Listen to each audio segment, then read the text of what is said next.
Hello, hello. Okay, Keith Kiefers is here.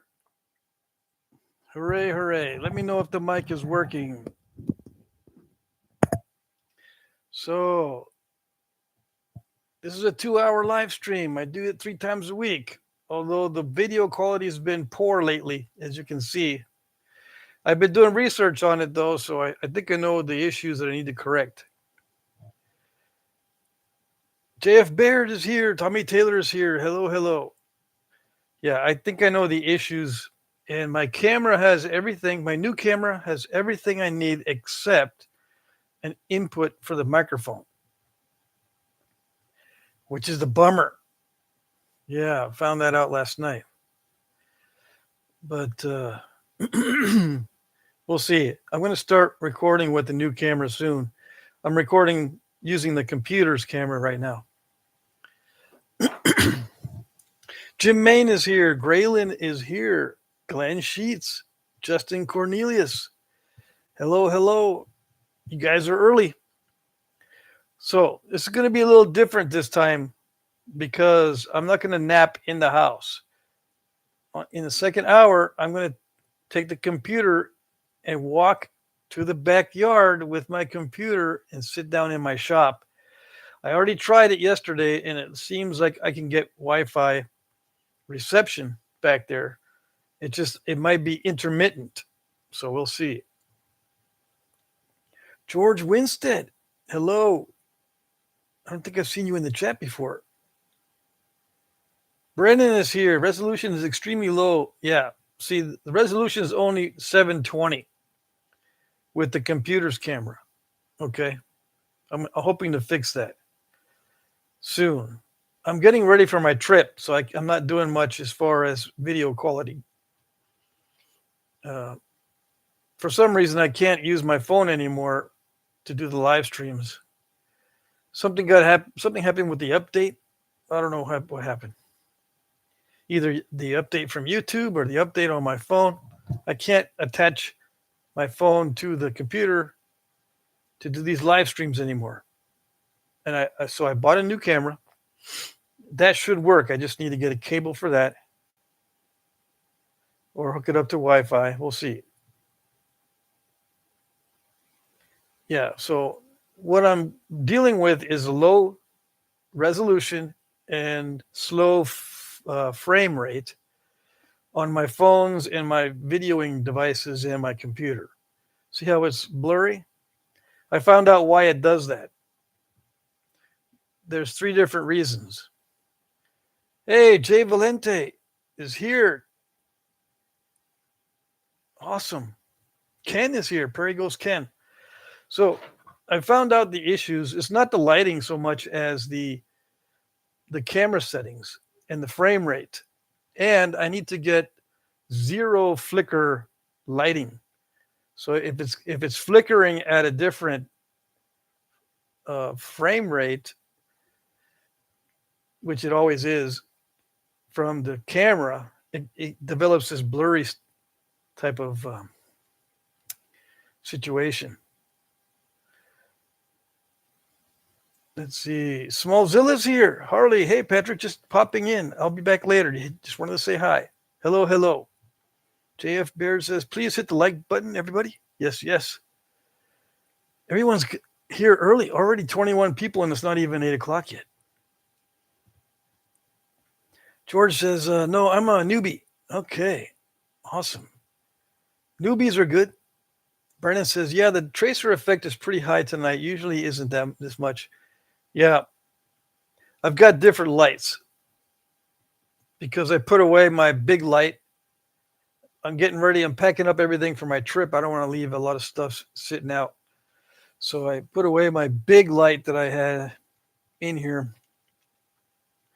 And I'm using lights that have a flicker rate that conflicts with the shutter speed or whatever it is, frames per second. Where are you traveling to? I'm going to Texas. I'm going to the Knapping in Texas, in Brady, Texas, called the Heart of Texas Knapping. They have 2, one in fall and one in spring.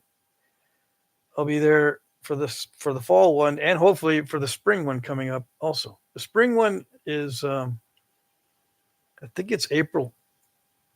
We'll see. Yeah, it takes GPS says it takes me 28 hours to get there, but with all the stops, it takes me like 36.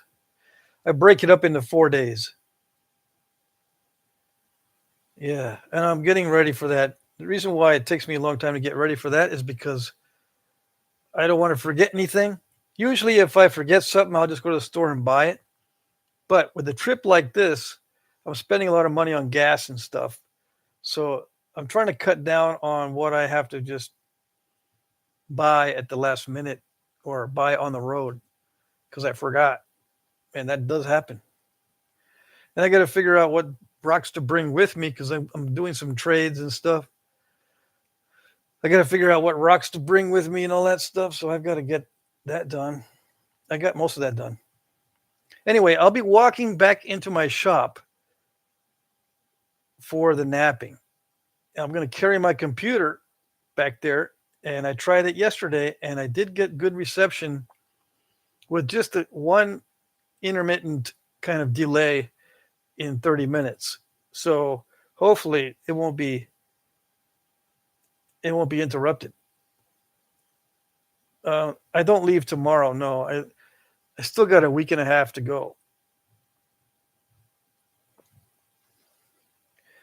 Killer Cork and Ed Gould are here. Jim Main is here. Ronald Carbonneau is here, sitting in El Paso. What are you doing over there?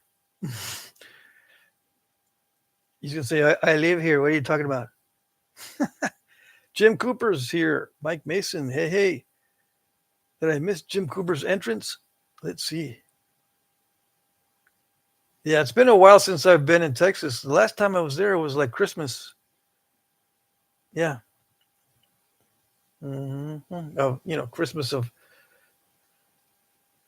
last year. Yeah, going to do some napping over there. Hopefully, I pick up some more rocks, but not too many. I don't have much room. Mostly what I'm picking up is going to be deer meat, and I've been invited to go hunting. So even if I don't get a deer, a friend of mine is going to give me some deer meat to bring back. Mike Mason says, I came in to give a hello and a like. Awesome.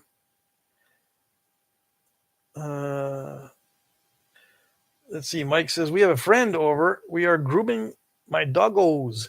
Awesome. Yeah. Hopefully the doggos will appreciate it. I'll be napping some Knife River Flint. I don't have anything in the house. See, if this works out, napping in my shop back there, I can nap glass and obsidian.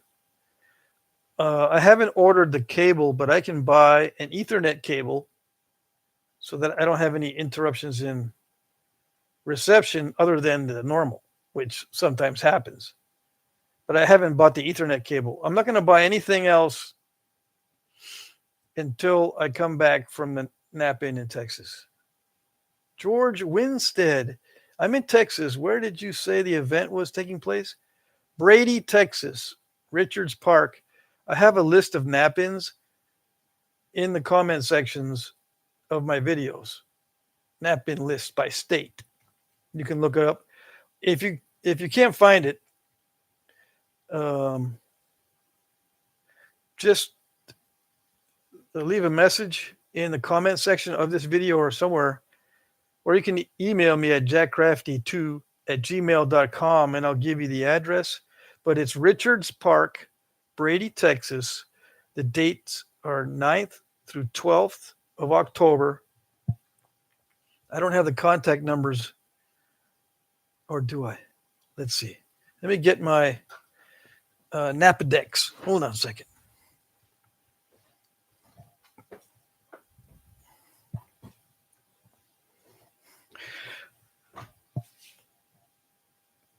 Napadex. It's my list of nap-ins. And yes, it's growing, and I haven't updated it lately, but I need to. I think there's a couple of napkins I haven't put in here. Okay, hopefully this camera will pick it up. There's the contact numbers. There's one for the park, and then there's a couple of phone numbers for the sponsors of the napkin. The Richards Park doesn't have a address that I don't have the physical address, but you just type it into GPS and it knows where it is. And it's at the pavilion. Okay? Which you go into the main entrance where you normally pay camping fees. You kind of got to drive down. It's about a quarter mile from the entrance off the main road in Brady. You go down and you drive like a quarter mile, half a mile, whatever. And then you veer off to the right. And it's a main entrance into the pavilion area. And there's also a shower and a bathroom there, a building with a shower and a bathroom. And the pavilion is big. That's where it is. I had a hard time finding it when I first went because the GPS just gives you basic information as to the park. You don't know, it doesn't tell you how to navigate around in the park to where the pavilion is. George Winstead says he's been watching for some time. Well, cool. Now you get to see all the craziness in live time. I wish there was more craziness, actually, but I get in trouble for too much craziness. Gary's here. Hello, gents. Ronald says, "Is there Flint in El Paso anywhere? What kind? I'm trying to get it in my travels." Yeah, even if there was Flint, which there is, even if I knew where there was Flint, I couldn't tell you in public because it would be gone before you get there. But yeah, there's all kinds of stuff, mainly in what they call Rio Grande gravels. So down by the river. Yeah. You can find it mostly in gravel form.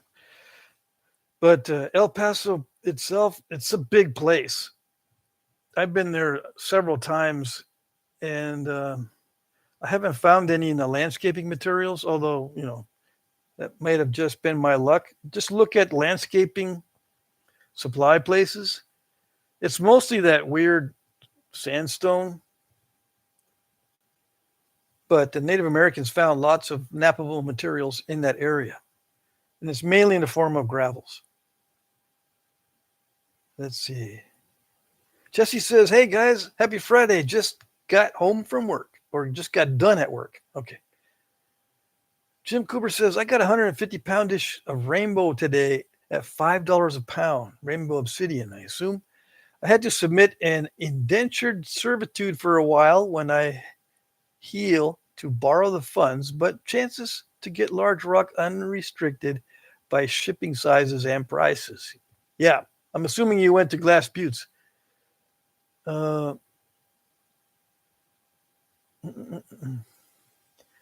Yeah. The rule is if you ask me where to find Flint, like if you want stuff for free because you're traveling to the area or traveling across country, I'm not going to tell you because it'll be gone before you get there. Yes, it's getting that bad. Now, I do exaggerate. It might not be gone before you get there, but it will be eventually gone. Yeah. It doesn't last. As soon as a spot for free stone is made public now, these days, 2025, it'll be gone. So maybe you'll get some the first time around, but you won't get any the next time around. You'll go back to the spot and you'll say, "Dang, someone picked it clean." Yeah, just like chicken bones at a picnic. Yeah, that's the way it goes. So we normally don't tell people where to find free stuff because, like I said, it'll be picked clean. You're like a deer at a buzzard convention, like a dead deer at a buzzard convention.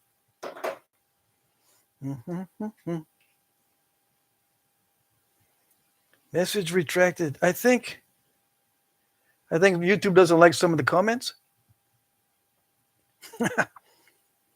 Let's see. George Winstead says he watched a lot of videos. $5 a pound. Yeah, $5 a pound is usually how rock is sold. And for rainbow obsidian, that seems actually pretty good. George Winstead says, I know where Brady is. Well, there you go. Show up to Brady. There's guys that are just like us. It's amazing. Then you got lots of rocks, and there's rocks for sale, and there's rocks to give away, and to get flakes if you want to pick up free flakes. I can give you free flakes sometimes, although I've been greedy lately because I'm right now I'm in Vermont, so I'm in basically a flint desert, except for the local flints that are dark. They're not flashy, they're not nice, they're not translucent, but there is some flint and chert here in Vermont. It's just dark. It's like dark gray and black, and sometimes we get some fairly good quartzite, which is white or off white. It's just black and white stuff. And I mean, I could grind down some slate or argillite so I can get like bluish gray and red for slate. And I can get green argillite. Jared says, what up, Patrick? Hello, everybody. What up? Gary says, rock spots are hard to find. Walk, and walk some more. Yeah, if you know people that own land in Texas, especially if it's a lot of land, they usually have something that's knappable on it. But you got to know people. Yeah. Now there's public lands in Texas, but you're not supposed to take anything off of those. You can't even cut down, bow staves or whatever. How do I know? I don't know. Let's see.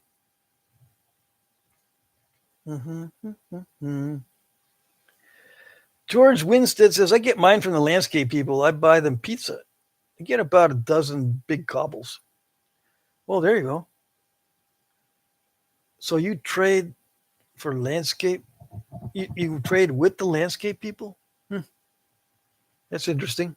I just go to the landscape yard and ask them if I can buy buckets of gravel. Can I pick through there and pick my own? And they say, yeah, go back there. I used to go to Whittlesee's in Austin. Whittlesee's. Don't ask me how to spell it. I forget. They're a landscape place in Austin. Let me see. WHIT. Let's see if I can find it. Let's see. Hold on a second here. Now that I've give you the name, I need to give you the address. It's in North Austin. And I don't know if I spelled it right, so we'll see.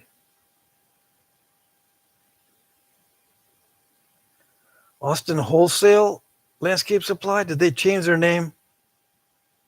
They better not.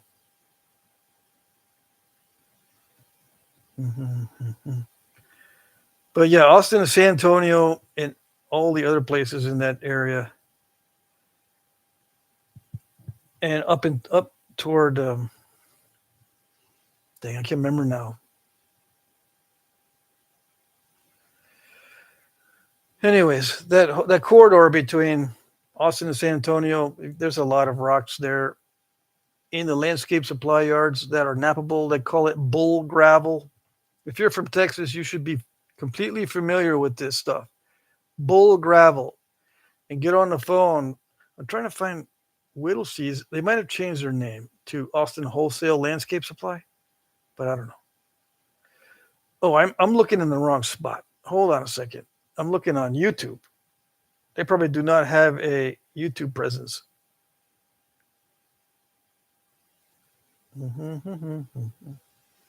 And they let me go in there and with a bucket and pick my own stuff. And sometimes you can find Georgetown flint in the limestone blocks that they use for masonry.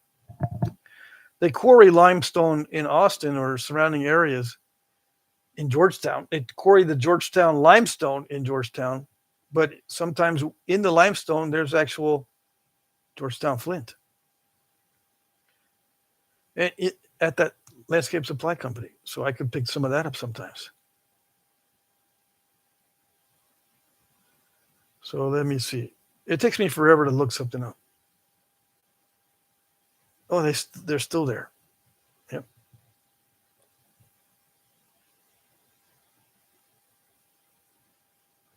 This says West Breaker Lane. Is it on Breaker Lane? It's not West Breaker. That's Austin Wholesale Supply.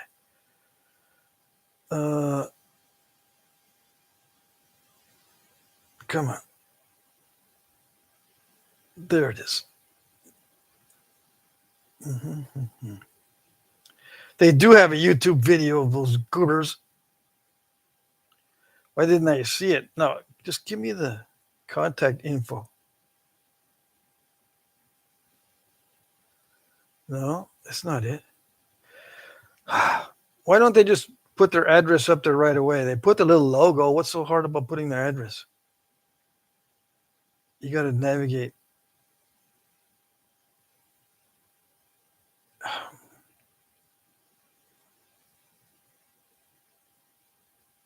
Mm-hmm. No, it's not going to do it. It's not going to do it. It's not going to give me the physical address.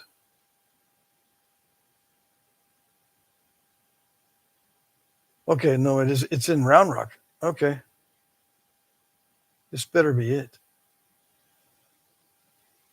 Yeah, 3219 South Interstate 35, Round Rock.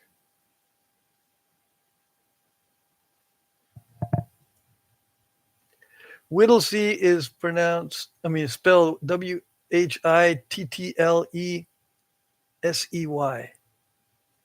Landscape Sales Yard. And it's only like $15 for 80 pounds of rocks at the most. I think it's on I-35. So that's the only one I see that's I-35. Hopefully that's the right one. Anyway, what do I miss? What did I miss in the chat? JF Bear says Walmart has good selection of Flint. Yeah, but it depends. Not all of them do. Some Walmarts, all they got is hammerstones. And here in Vermont and New Hampshire, the Walmarts don't have jack. They just got grass.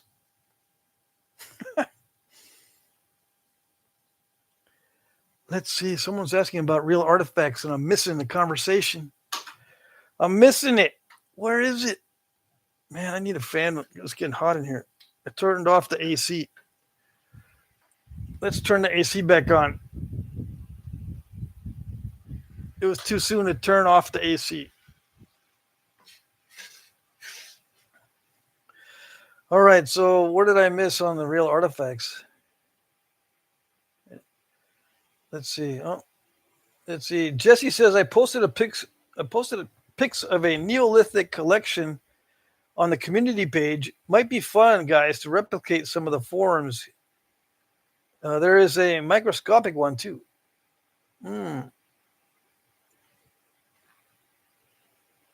Let's see. Killer Cork says, cool, Jesse, I'll check it out. The Yard people. JF Baird says Walmart is kid. Yeah. Walmart, but it depends on your Walmart. Yeah. Jesse says, Danny, those are real artifacts from my Moroccan friend. I'm going to replicate some of those. All right.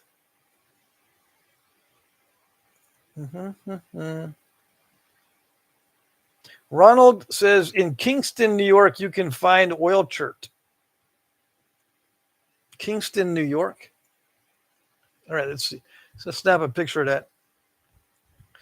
I will not remember to check that out unless I snap a picture.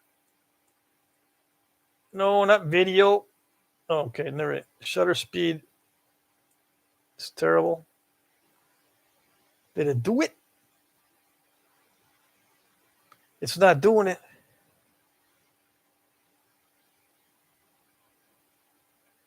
Okay, fine. It did it. So Kingston, New York. Okay. George Winstead says bull gravel. Yes, I picked through it. So you already know about the bull gravel.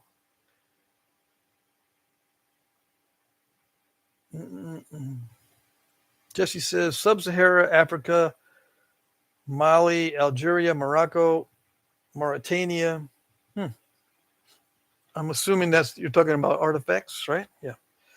Now it snaps the picture. It took that long to snap a picture. Then that means I didn't get it. It doesn't do any good for me to try to snap pictures because with my luck, I didn't even get a picture. Okay, I did it. It did do it the first time though. But when I tried to do the long, more clear view of the chat, it didn't do it. All right.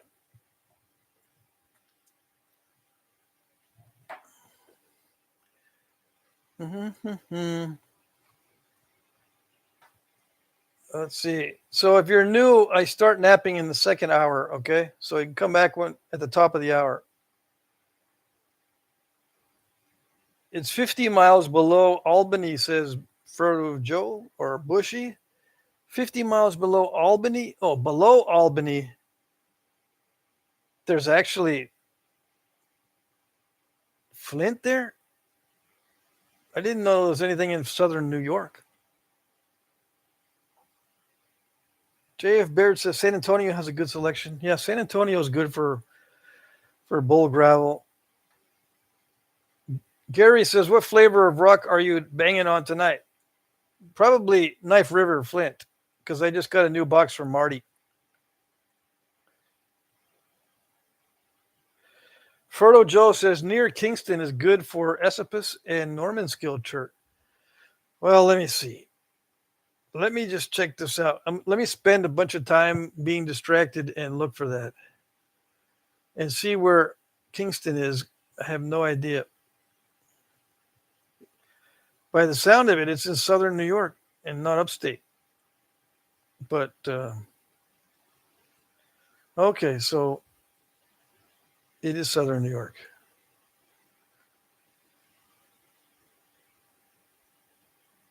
Catskill Mountain Railroad. Catskill Animal Sanctuary. So this is kind of mountainous in this area. And it looks foresty. Historical sites all over the place. Okay, so I see. Catskills, lots of Catskills stuff. All right, so let's see. How far is it from me? 3 hours. Yes, everything's 3 hours for me. Even in Texas, everything was 3 hours away. It's just my luck to find rocks. It takes 3 hours each way.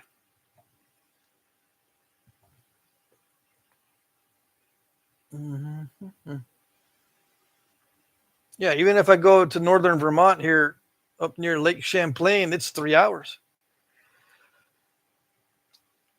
Yeah. Okay. So now I know. Sweet. Thank you. When I have like a week or so that I don't have to do anything, I'll go there. When is that? Never. I can't take a week off unless I say, okay, guys, bye-bye. I can't see you for a whole week. That means no live streams, no napping videos, and no auction for this week. I get it. That's, see you later. I got to look for rocks. Hey, Smallzilla's here. Shout out to Marty. Danny Moore is here. Let's see. Coxsackie,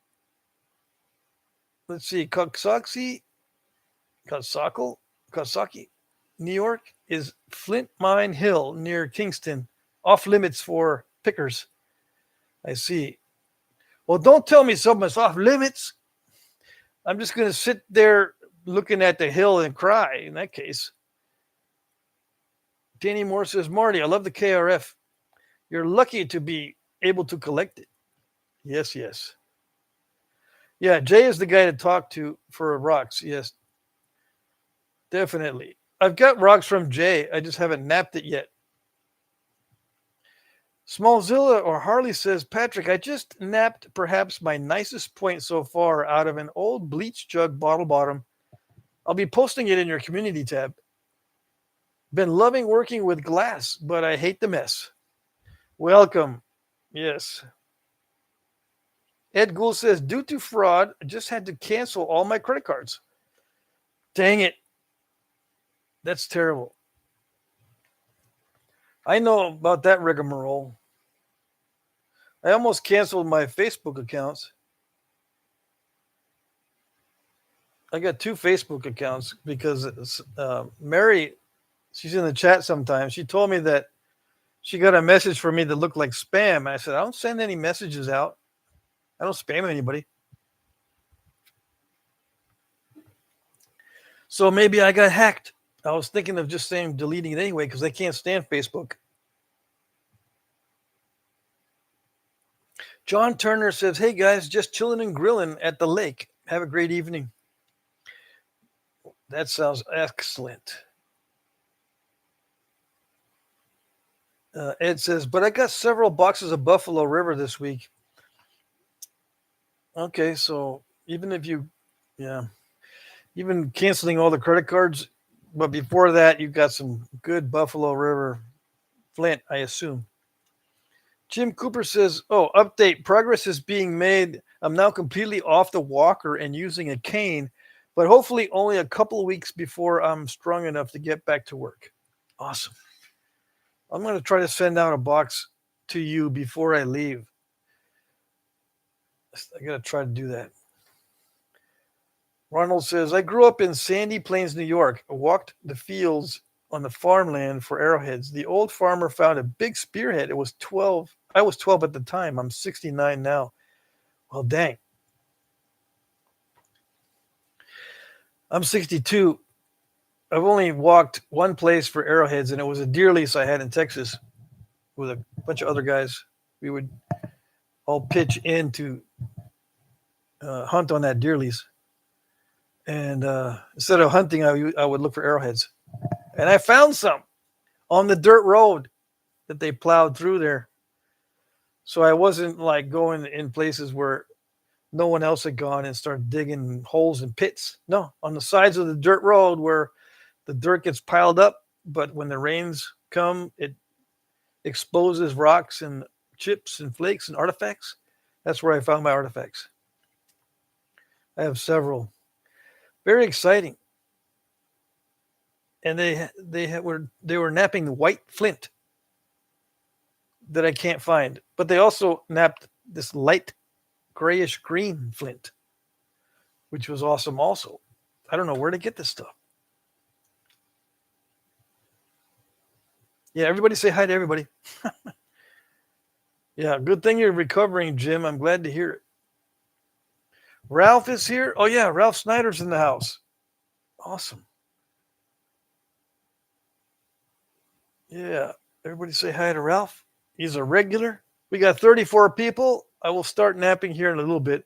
Hopefully this is going to work. I'm going to carry my computer to the shop out back. And I tried it yesterday, and it seems like I do get reception in my shop. So right now I'm in my office or my living room or my dining area, same thing. I live in a tiny house. So the advantage of napping in my shop is I can nap obsidian or anything else I want back there. I cleaned up a lot this week and I found flakes everywhere. Jesse, super chat, gas money, $10. Thank you. Thank you. That's awesome. Yeah, super chat, gas money. Cool. Thanks, Jesse. Oh, Gary Reed says, show the skunks on your way. Yeah, let's show the skunks. They might not be there by the time I go. Let's see. Let's see if they're there right now. Let's go. Let's go see if the skunks are there. Okay, I can't be talking really loud, though.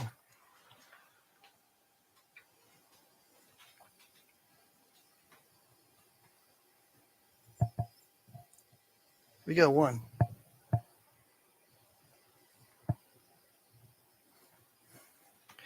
We got one.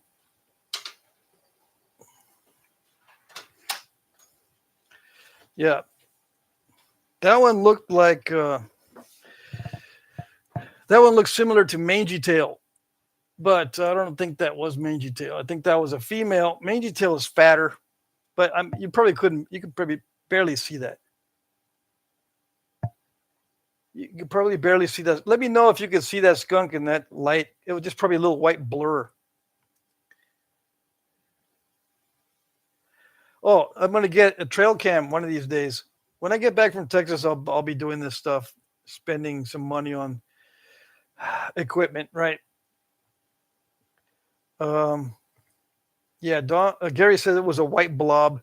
Yeah, I'll get a better camera. I should be able to also get the trail cam set up, and I'll be able to film possums, a gray fox, skunks, and once in a while we'll get rats. Skunk cam, yeah. I need to get the trail cam set up. I was watching a channel where all he does is to put piles of food out in the woods and then films it and makes more views per video than I could probably ever get in my lifetime on a single video. Yeah, that's amazing how many people watch these trail cams. And it's a simple setup. Yeah. It's amazing. Jim Cooper says, I never found an arrowhead. I found other stuff like flakes and net weights and cores and even a hand axe. Okay. That's good enough. I found a perfect Ellis point. I think it's called an Ellis point, or it's an Edgewood point from Texas. And I showed it to some people and they couldn't figure out if it was a Scalorn or Edgewood. Right? Because it's like in the middle. The size is in the middle. So it's like a transitional point. So we don't know if it was an arrow point or a lateral dart point. But I found a Toya point there and Perdiz point. 2 Perdiz points, but little bitties. What else did I find there? Oh, yeah, a bell point. Early archaic bell point. It was broken, though, of course. The only perfect point that I found was at Edgewood or Ellis point. Perfect. And it was resharpened, which is kind of cool. Ed Gould says, I think I'd rather keep rabbits than squirrels that I have. Oh yeah, there's squirrels here too. I can get squirrels on the trail cam, but I'll be filming at night. The most interesting animals come out at night. Chris Erickson, thank you for all the videos. I'm new to Flintknapping and I've learned a lot from you. Thank you. I'm glad you have. I'm glad that videos are useful. Ed Gould says, I don't find a whole lot of arrowheads, but a lot of other stuff. I see. Fertile Joe says, I have 7 cameras out now. 3 are cell cams, and I sent a pic right to my phone. Okay, there's cellular cameras, and they send pics right to your phone. Sounds awesome. Let's see. Gary says, Ed, what did Jake's point go for? $350, it looks like. Tomlinson got it. Ed says, Jason was a troll. I must have missed this auction. Jim Cooper says, I live in Southeast Washington State farming region known as the Palouse. Oh, yeah. Their handle is the Palouse Napper, or was. Ross is here. Hi, Patrick, Ralph, Jesse, and I made my first Dalton out of dacite. Came out good. I need some dacite. I like the way it flakes. JF Baird says, I have a Wi-Fi camera made by Wise. I bought it for $30 and works great. Yeah. Gary says, darn, that's a lot of cheese. Yeah, $350. I'm assuming $350 for something that someone else made. Right. I missed who made that. Okay, Jake. Ronald says, my friend's son found a war club head. It was perfect behind his house. Oh, dang. Okay, Ed Gould says, last night at Jake's. Now, Jake's is, I'm assuming it's on his channel and not his house, right? You guys didn't go to his house and buy stuff. You went to his channel, so I assume, or was it his eBay site or eBay auction? You got to be more specific because I get lost without specifics. Let's see. I want to know where these auctions are. So I get confused. Is this Gulf Coast Knapping? Because I can't remember.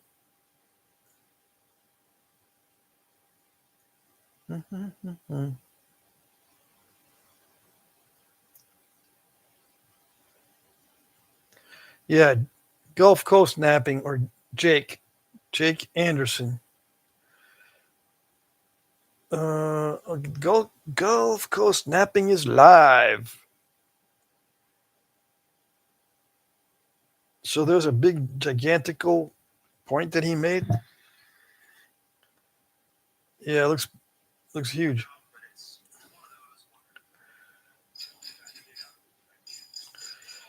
He's been napping some coral lately. Is that it?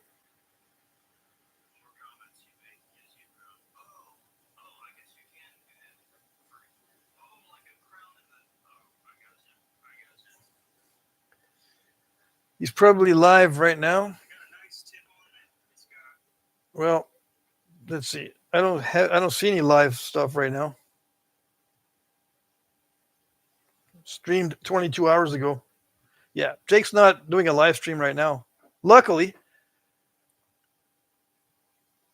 that's the 350. Okay. Let's see. Bren says, yeah, he'll just sell them during the live stream or say to reach out to him after the uploaded the video point with the pricing in it. Jesse says, how were the Noonan points practical to Haft? The base is tiny. I don't get it. Glue only. Yeah. When you can't figure it out, how did they haft it? Glue only. That's it. That's the answer.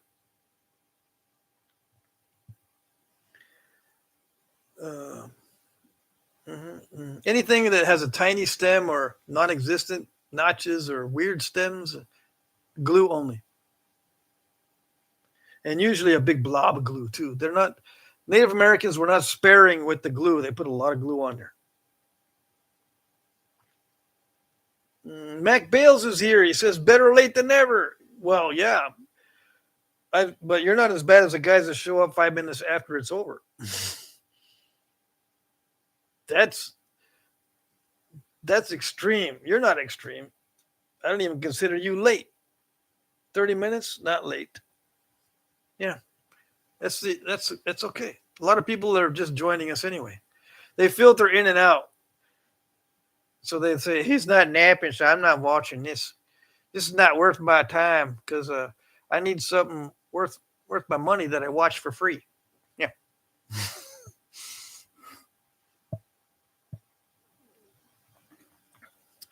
No, but I know some guys just they subscribe to YouTube or whatever just so they can watch Flintknapping videos.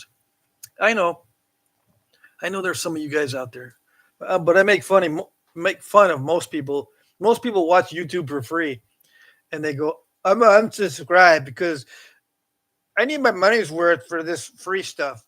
Yeah, unsubscribe. Let's see.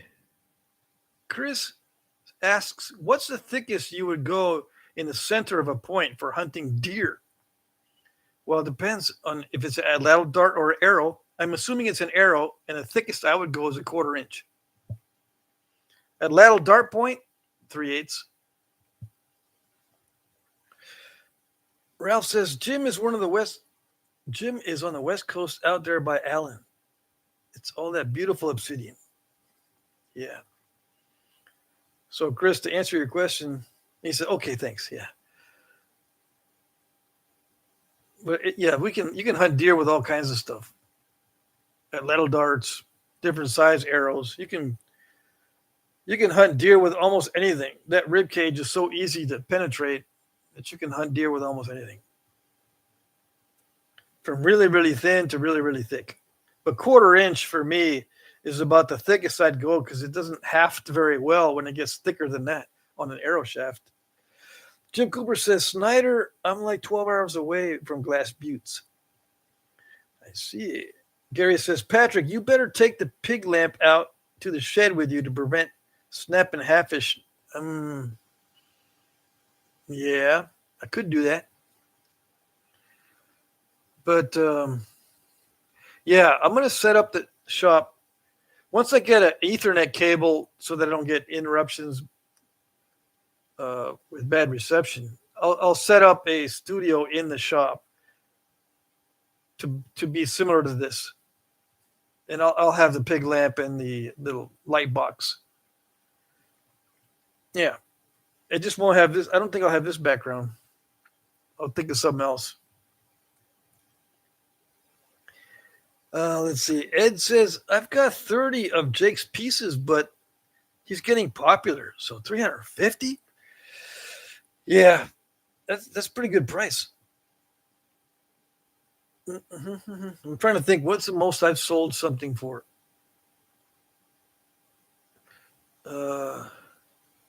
Everything that I've sold individually is, I think the highest was 200.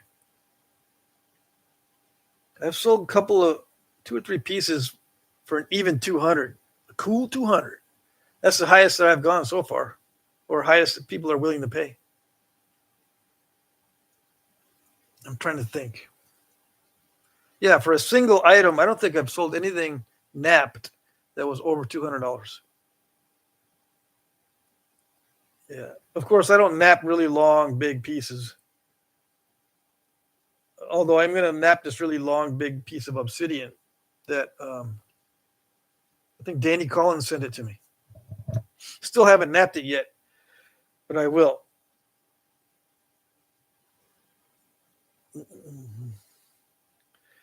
Gary says, I have 2 of DC Waldorf's points. Well, that's cool. Ronald says, I think I'd buy rock and try making my own. Yeah, for that price, you can buy a nice couple boxes of pretty decent rock. And then a couple large flat rate boxes of decent rock. And then make your own, yeah. But you probably won't get it that long. I think that was 11 inches or something. The eccentric Adam is here. Good evening, ladies and gents. I don't see any ladies in the house, though. Where's Mary?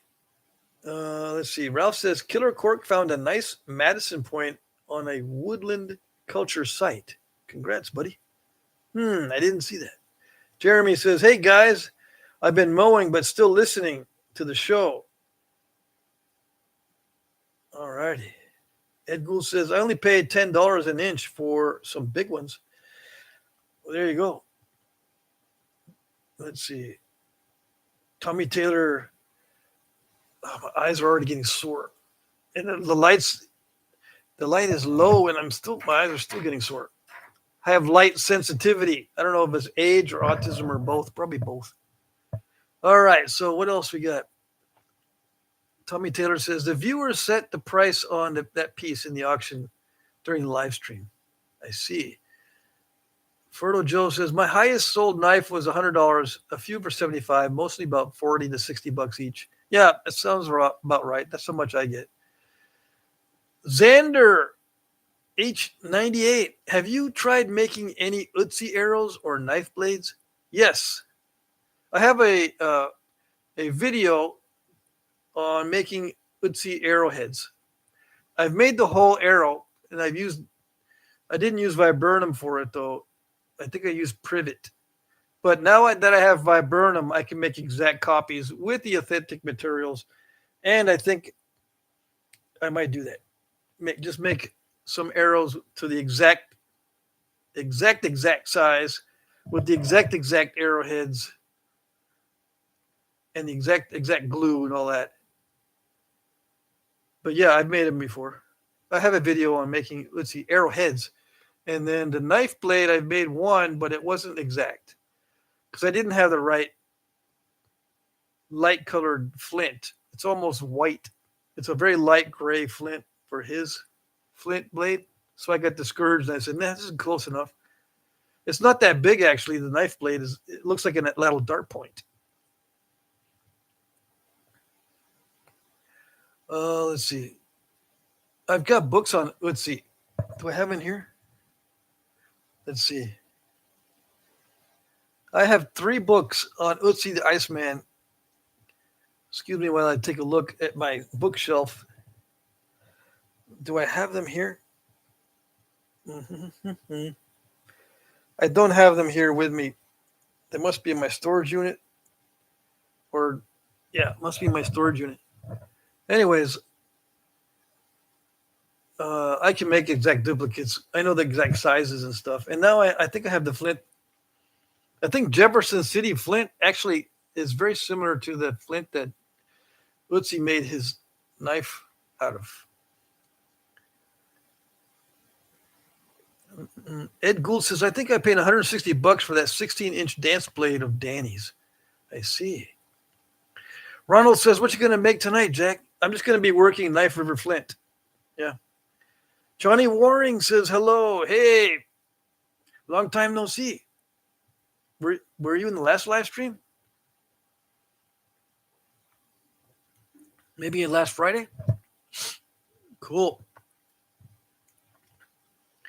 So, yeah, I'm going to go to Texas next month, and I'm also going to visit family. So I'm going to be there more than a week. We'll see. I don't want to stay away too long because I've got stuff to do. Anyways, I got stuff to do in Texas also. I got a storage unit down there. My other house is there too. So I need to get my artifacts unburied from my yard in Texas. In my house in Texas, I have artifacts buried out back. Why are they buried? Well, because over time, the leaves and the dirt and stuff have accumulated over the top. I just set them out there. So now I got to unbury them and bring them. I've got nutting stones. I've got bifaces. I've got preforms, hammerstones. I've got a couple of monos where they used it to grind seeds or grains or whatever they were grinding.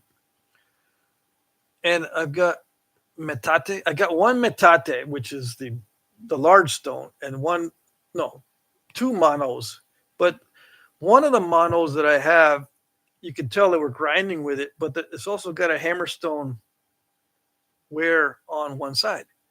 So I think it's a female tool where, the females were also knapping, but I think they were just taking blades or flakes off of cores and not making finished points. So they would use a hammerstone to create blades for butchering or whatever. And then they use the mono to grind seeds and stuff.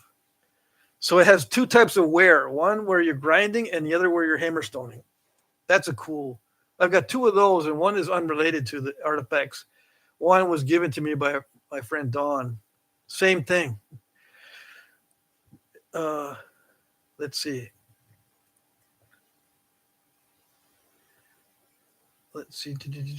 So Johnny Waring was here the night before last. Okay. Awesome. Yeah, I've got artifacts I need to pick up. I got like 3 buckets, 3 5-gallon buckets at least. Maybe 4 or 5-gallon buckets of artifacts, and they're all not all, mostly bifaces, spalls, and preforms of Texas material. But I also have nutting stones or pitted stones where it's a round river cobble, but it's got an indentation at least one side, where you would put a nut like a pecan and then smash it. Okay, the little indentation makes it easy to hold the nut in place and then while you're cracking it. And sometimes they have the depression on both sides. And I've got one that's small, and it's probably used for the bow drill type situation. But it could also be a nutting stone, just a small version. So I don't know. And I bet you at least one of my stones that I have is at ladle weight, because it has this weird indentation on the top. It could also be just a natural river cobble that looked like an artifact. Anyways, I got to pick those up. Jesse says, I would assume our ancestors made most knife handles with wood or rawhide and wrapped the base itself, assuming antler handles is a more modern thing. Yeah, wood was used, I would say, also, mostly. Yep. It's the easiest thing. And not all, most of the surviving artifacts that are knives with handles have wood handles. Adam says, I have some light-colored Georgetown. It might be fun to try an Uzi blade. Yes, yes. Johnny says, let's see, somebody found a complete Mississippi-style bowl in a reservoir. Very cool. Made with shells in the clay. Awesome. Ralph says, yeah, Patrick, dig them up so we can see. Yeah, I'll do a show and tell on my artifacts. I just got to make sure I know where they are. I think they're all still in Texas. Well, the ones in the yard I know for sure, but I have other artifacts that are broken, but they're points. You can tell what kind of points they are in many cases. But I have videos.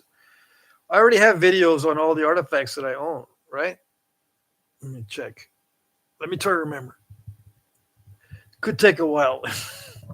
But I have videos on my artifacts and videos on artifacts that I had borrowed from my friend Dusty and other friends. But Dusty is the one that lent me a huge collection. So I could show you how crude, supposedly, these artifacts are in some cases. I say supposedly because they may look crude, but they're still made with highly skilled or by highly skilled knappers. They're just not what you would consider nice, quote unquote, by modern standards. Because the blades are all wonky and sometimes the bases don't align with the blade or the stems don't align with the blade. Sometimes they're curved. And sometimes they got step fractures all over the place.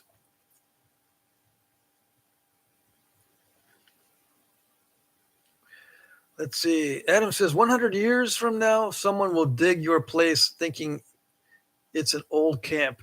Yeah, maybe, but I doubt it. There's so many other things buried in that yard. We have a little pet cemetery there. And there's just a bunch of construction debris. One year I picked up at least 10 pounds of nails and screws because I just got tired of. I keep seeing these nails and screws come up every now and then because the dogs are digging them up, or the dirt is being exposed and I see a little nail or a screw in the dirt.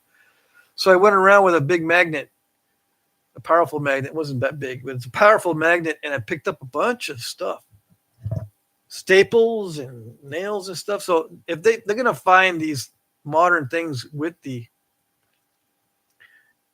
artifacts, yeah. If they think my stuff is an old camp, they should get out of the archaeology business.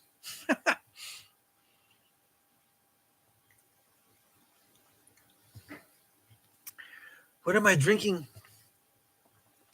Just this. I bought this last night because I had a craving for sugar. I've been eating too many carbohydrates. This has very little sugar, but it still has that sweet taste. I couldn't sleep. I had the craving for sugar that bad. Let me see. How many carbohydrates? 26 grams. I can only have 5 grams of carbohydrates per day because if not, I start getting fat. If I have more than 5 grams of carbohydrates, I start gaining weight. Yes, it's that bad. Johnny Waring says, in 1,000 years, yours will be archaeological finds. Yeah, I guess there is a point at which everything becomes an archaeological thing. 1,000 years from now, yeah, that'll be more than an antique. Yeah. Adam says, Patrick, in cutting sugars, after a couple of days, I'm feeling more focused. I'm also cutting some weight. Well, dang. After only a couple of days, wait until you're on that diet for a couple of months. Yeah, I was Mr. Cookies, Cakes, and Candies for so long. It took 3 months for me to adjust. I went through withdrawals because I went cold turkey, no sugar, absolutely no sugar for 3 months. I had withdrawals from sugar like you wouldn't believe. Yeah. What does that feel like? It feels like you got the flu. Your nose is stuffy. I mean, my nose got stuffy. I was fatigued. I didn't want to do anything. My mood was bad. I was craving sugar like you wouldn't believe. So I had to. What was I doing? I think I was substituting the sugarless breath mints, those artificially flavored breath mints, and suck on those. I had to do all kinds of little shortcuts like that, and then finally, after 3 months, my sugar cravings went away. But in that period of time, I lost 40 pounds. Yeah, so I said, "This is it. This is why. This is how life is supposed to be." And after a year and a half, my early onset dementia went away. Yeah. But now, once in a while, I'll cheat and I'll get the cravings again. Like I just cheated. I ate one of my pumpkins. I know that sounds funny. I ate one of my pumpkins and I was eating too many carbs. So now I have these cravings again. So I've got to go cold turkey. I threw out the rest of my pumpkin. It broke my heart because I grew it. Danny Moore says, I'm on a seafood diet. I see it, I eat it. Yeah, that was me. I was Mr. Cookies, Cakes, and Candies with coffee with any kind of creamer is a good creamer. Yeah. And I had a whole separate pot for myself at work. That's my coffee pot. And at home, that's my coffee pot. Don't be touching it. Yeah, I know that it's tempting. I keep it spotless. Do not be touching it. It's mine. And it didn't do me any good.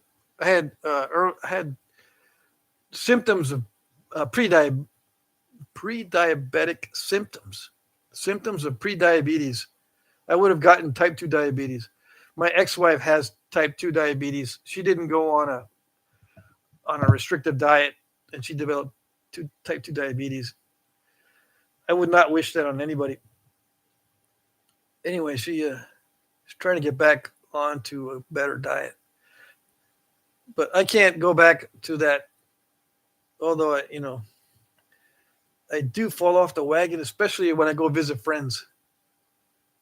And I'm by myself, I can pretty much control everything.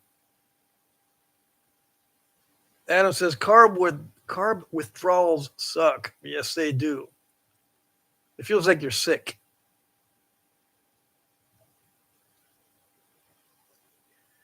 But it's not. I mean, it doesn't lead to more sickness. You get less and less sick over time instead of more and more sick. So at least there's some light at the end of that tunnel. Ralph says, Pet Cemetery, bonfire pallets, a bunch of those little green plastic army guys buried in Patrick's yard. That's funny. Bonfire pallets? A bunch of those little green plastic army guys? I don't know. Mostly what we have in terms of toys is little pellets. They're not BBs. They're plastic pellets that they were shoot out of these guns. My kids had a neighbor, or they made friends with a neighbor that would always bring over those pistols that shoot out these little plastic pellets, and they're everywhere in the yard. Uh, Danny Moore says, "Oh man, I have fun when I was a kid with a pellet rifle and a little green army man." Yeah, I remember messing around with little green army guys in my friend's house, and we used to throw dirt clods at them. And then we bought little tanks and stuff too. And then we start building little fortresses out of mud and stuff. Airsoft. There you go. Zane, or no, Xander. He knows about airsoft. Yeah. One of the neighbors' kids had airsoft guns, and he'd come over. And my daughters were interested in that. My son's airsoft. But my daughters like to do that airsoft stuff. So yeah, that's everywhere. Okay, so I'm going to go to the shop, right? It's almost time.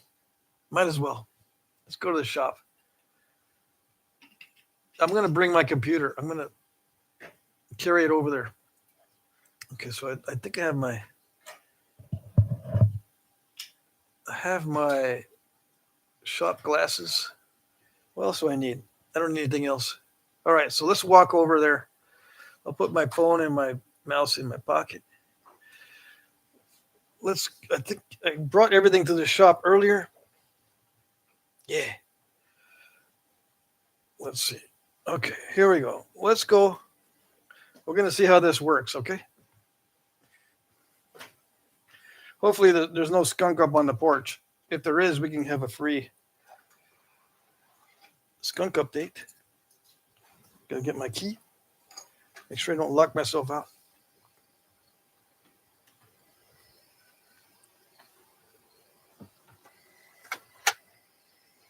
Okay, I see no skunk.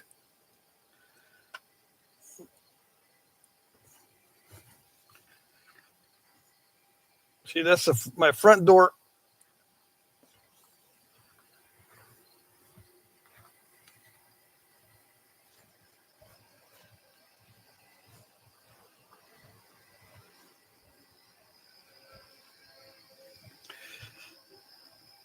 Yeah, you can't see anything.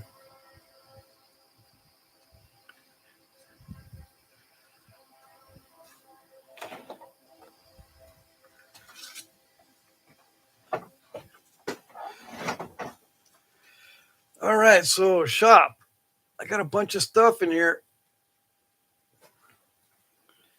Someone wanted a tour of my shop. You got to get a virtual tour? Let's see.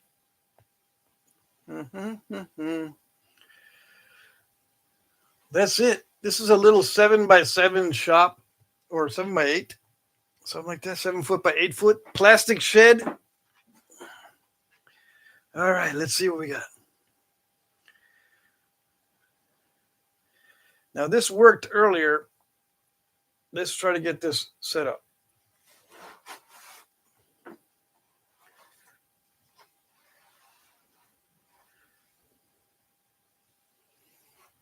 Now, I'm sitting on a small bucket or a small bin. Let's get the apron, my good luck apron on, and we'll start. Yeah, I've got a new box of Knife River Flint from Marty, so I'm going to start with that. I can do obsidian if I'm in here, so I might get some obsidian out.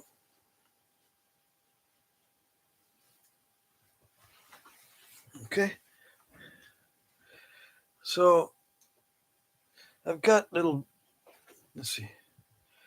I got my standard bins for bifaces. These are all obsidian bifaces. Now, this was working earlier, but it's not so great now since the lighting is different. It was daytime before. Anyway, I've got a bunch of obsidian bifaces. And then I've got other things. This is the Jefferson City Church. Let's see. This is not going to work. It's washed out. Let me see. Yeah. That's not going to work. Let me turn this light off. That's not going to work either.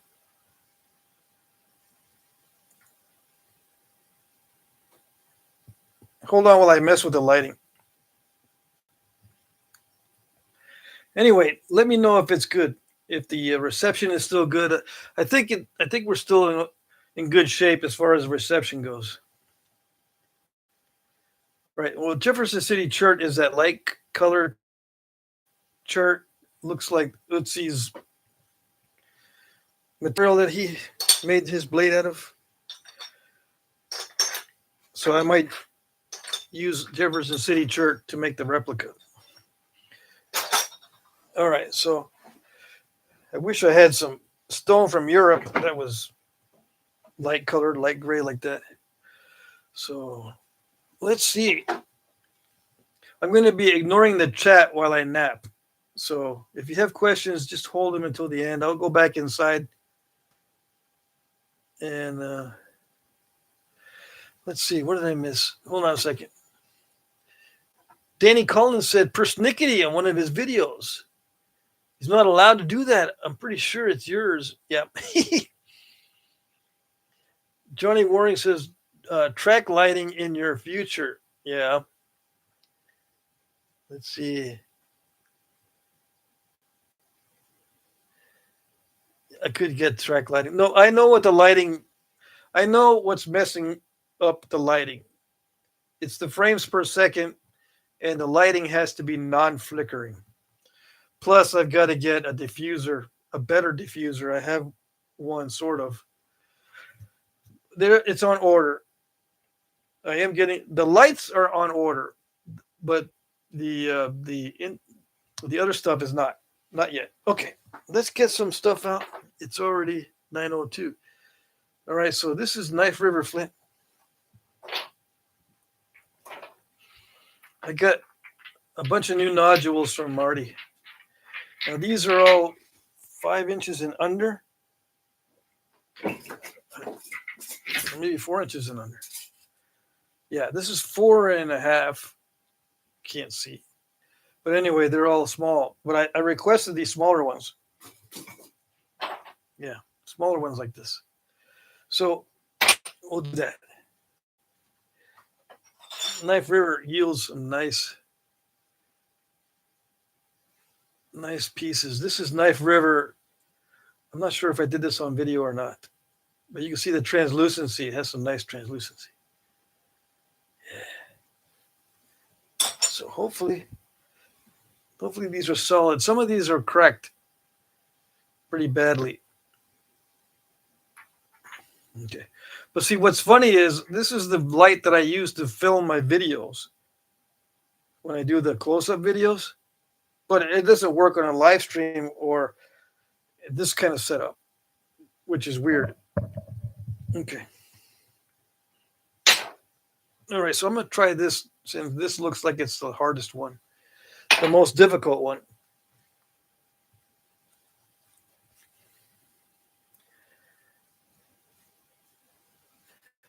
Let's see here. So the reception is good, says Mac. Awesome. All right, so we're going to get some distortion on the movement.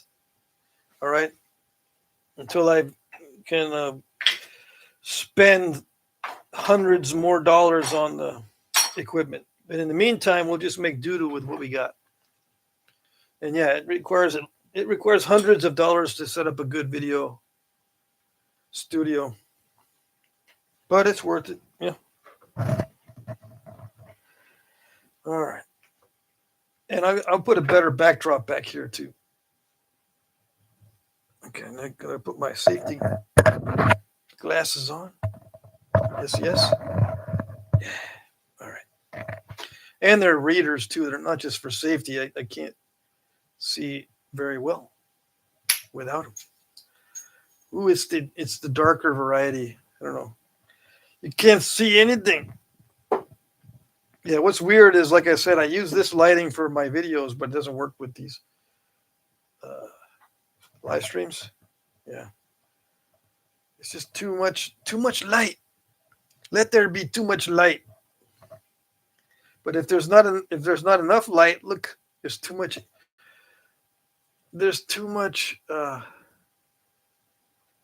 streaking. Yeah, okay, that's better for the movement, but it washes everything out. Anyways, here we go. And I'm going to be talking while I nap. I'll be doing the yap and nap thing. These are solid copper heads. They're not lead filled.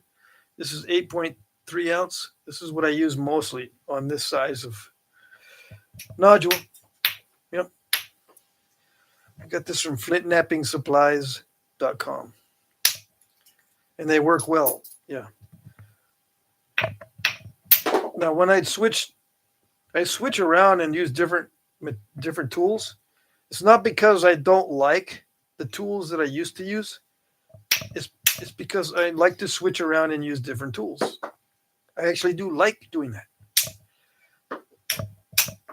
So I can see what each tool can do, or what each type of tool is capable of doing. And there's a learning curve, yes. But in order for me to discuss how different tools work, I've got to use different tools. People ask me, how does this work and how does that work?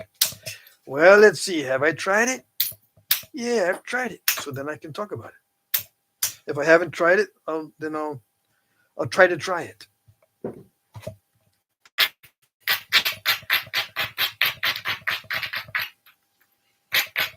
So what I'm doing is I'm trying to figure out where it's cracked and then eliminate that first. The worst first is the rule.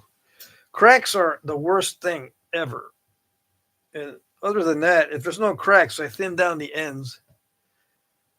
And then I start going for turtlebacks. If there's a turtleback, I get that out of the way. So I tackle the worst first. And right now there's a crack here. So I'm everything I'm doing, I'm preparing to hit that crack. See, I don't want it too heavy on the ends, because if it is, and if I hit the middle, that crack may open up and cut the whole piece. So I thinned down the ends a little bit, and I got kind of used to the material by striking off some of these skinning flakes. So now I'm going to hit it harder. Yes, I'm going to try to get some flakes to travel across this mess here. Okay. But I'm not ready yet. Hold on. I still got to prepare this edge a little bit better before I send flakes across.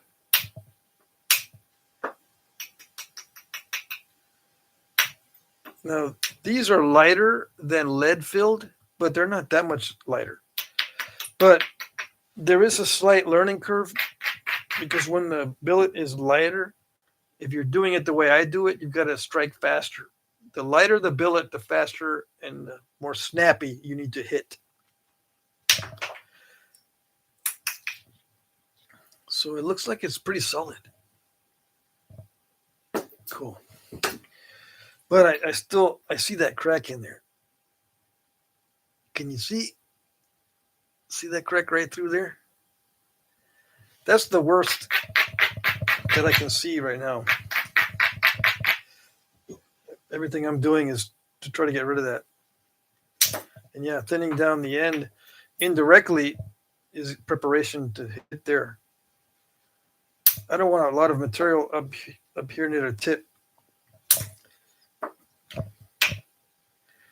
Okay. The accuracy is, I'm not that accurate with the billet.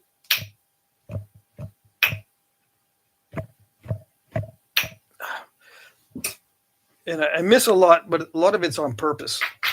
Some of it's not on purpose when I miss, but most of it is because I don't want to hit it on the first strike. When I hit on the first strike, I'm not that accurate. I'm more accurate if I sneak up on it. Yeah. So there's that crack. I need to get more material off this tip. Let me see.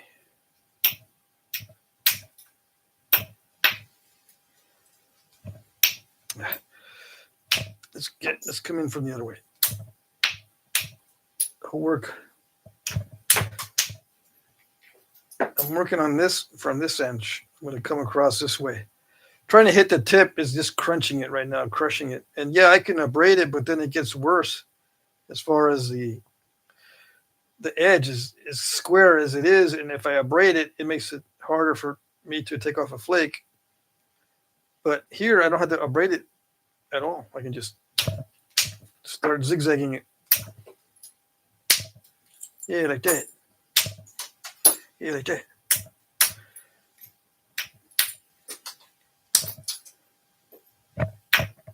There. See, all that just to take off this flake from the tip, the thin down the tip. That's what I was looking for. Yeah, like that. Okay, so now I can abrade it because it's thin enough now where if I abrade it, it's not going to make it super thick on the edge.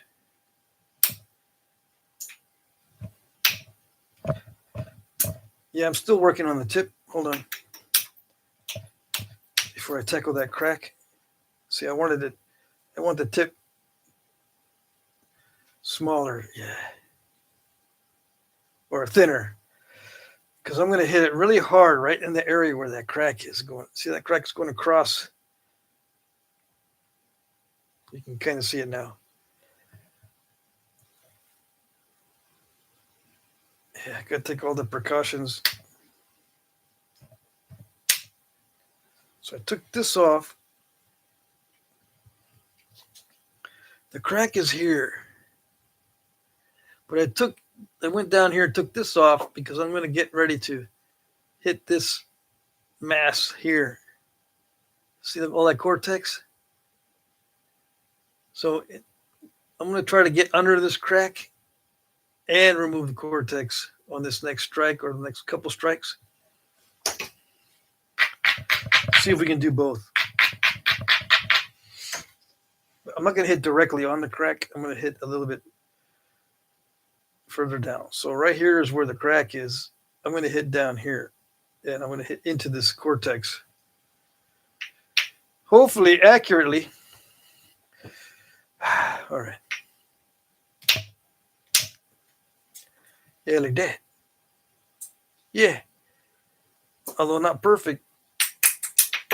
It was supposed to go further.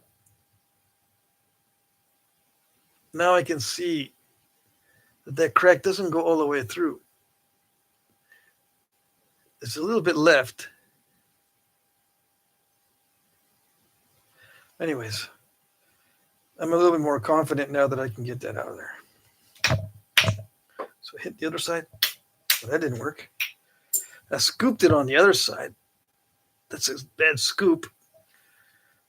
All right.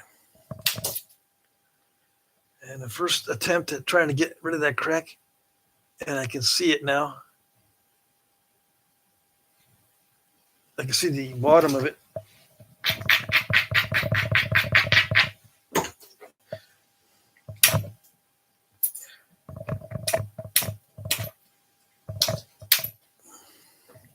And that's it. Voila.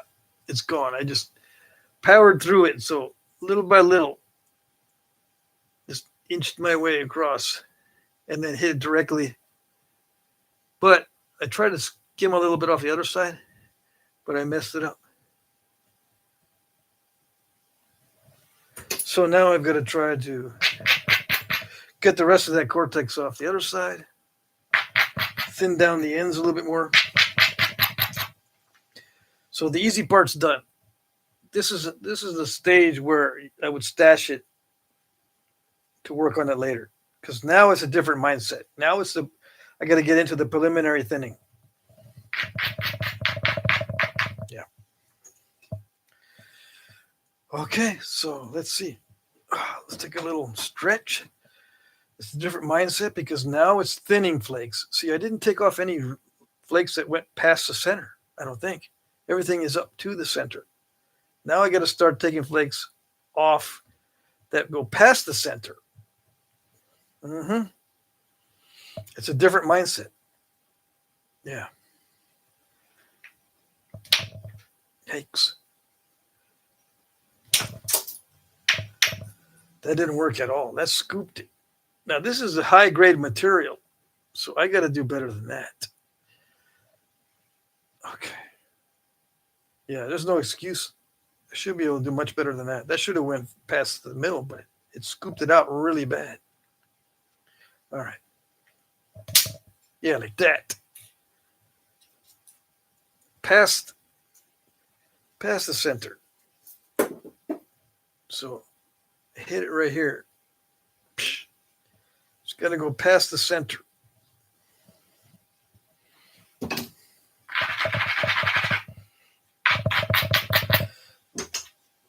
Let's see if I can do it from this side. Maybe I can go across.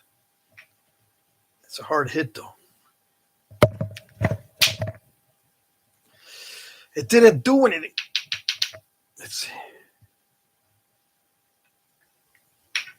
It didn't do anything? Am I sure? I don't see any incipients.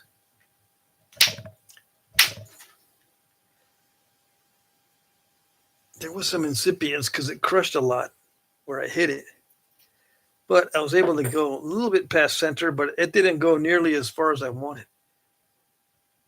Nope. So what's the holdup? I don't know. I don't know what the holdup is. What's holding me back from generating good flakes? I don't know. Maybe trying to explain it. Yeah, that's my usual excuse. I think that might be a tough spot. Who knows? No, it's not. It's not a tough spot. I just hit it. My technique's not that great today. But yeah, I just hit it right here. There is a weird spot in the middle, though. That's a weird spot. It's got a crystal pocket or something in it. Yeah. I can get that out a little bit later, hopefully.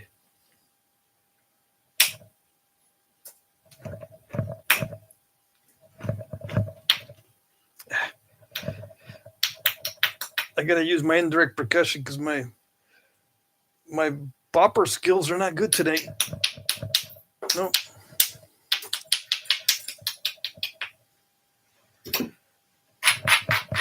I mean, I got to rely on my indirect percussion skills because this is not going that great. So when I'll clean it up with my indirect percussion. Yeah.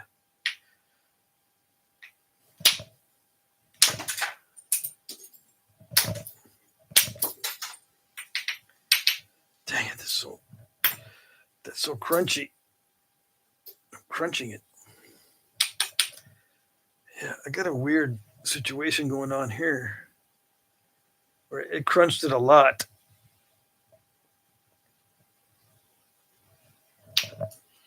Yeah, I got to switch to indirect percussion here. And it's nothing got to do with the material or the tool. It's just something I'm not able to focus or something on this.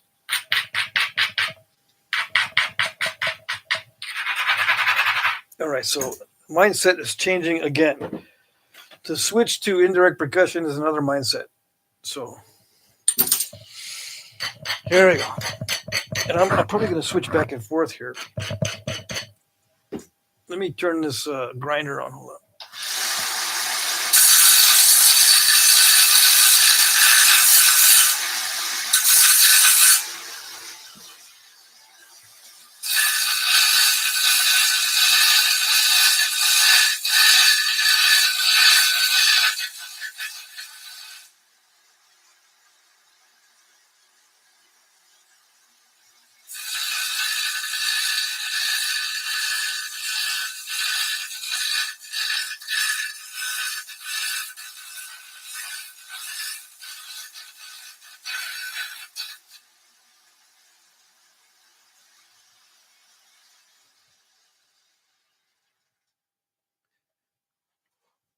Okay, so I did grind this down, this 8.3 ounce, because there was a lot of rock dust in this.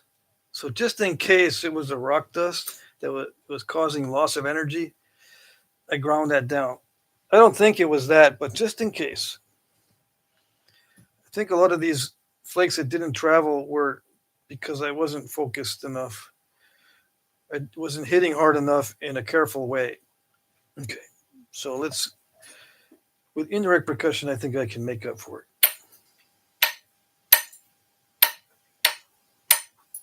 So I'm just preparing for some strikes. Mm-hmm.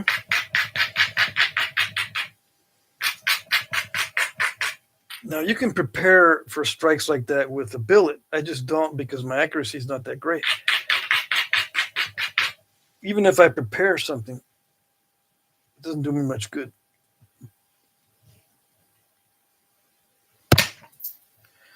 Hit the microphone. Okay, so this billet can hit the microphone if I wind up. Anyway, yeah, it's much better. See, I can get rid of obstacles much easier with indirect percussion. This piece is nice, except for that inclusion right there. Everything else is nice. It's a little bit curved because I went too crazy with the billet on this side. So I had to lose some length, probably. Yeah. Anyway, here we go. Let's get this show on the road. Mm-hmm.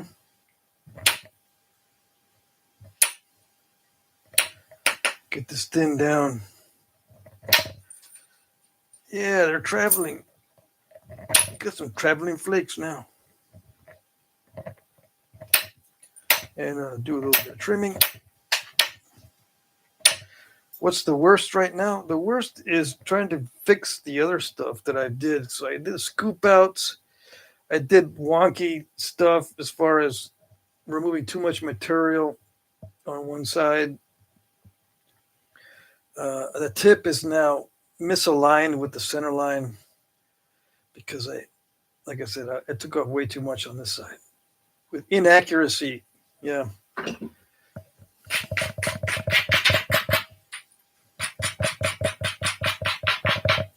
See here, Texas hot points.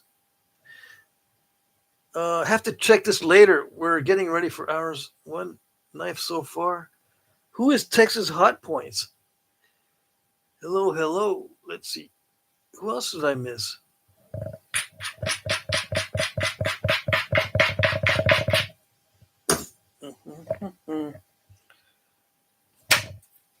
Yeah, that's like that. I want that. Yeah, I want that. See, I can't get those with the billet. Not tonight. Mm-hmm. Yeah, like that. See, that was a nasty spot in the middle.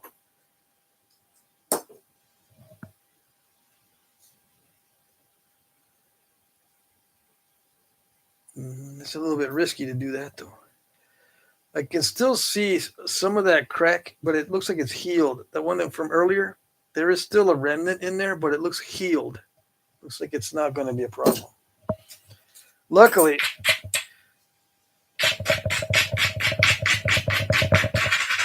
Mother Nature does heal up cracks in rocks sometimes.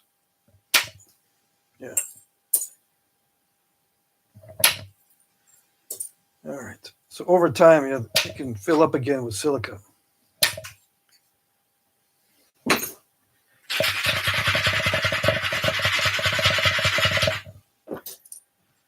Let's see. Do it. Is it getting nice and smooth and thinned down? Maybe. One thing I do notice with Knife River Flint is that it does get crunchy as it gets thinner.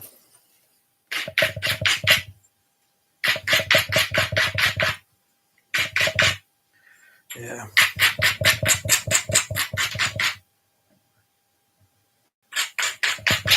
It acts really good. So it spoils you. And you want to take shortcuts with it, like not grinding enough. as an example. And it'll come back to bite you when it starts to crush or step fracture. So you didn't grind it or abrade it enough to support those flakes.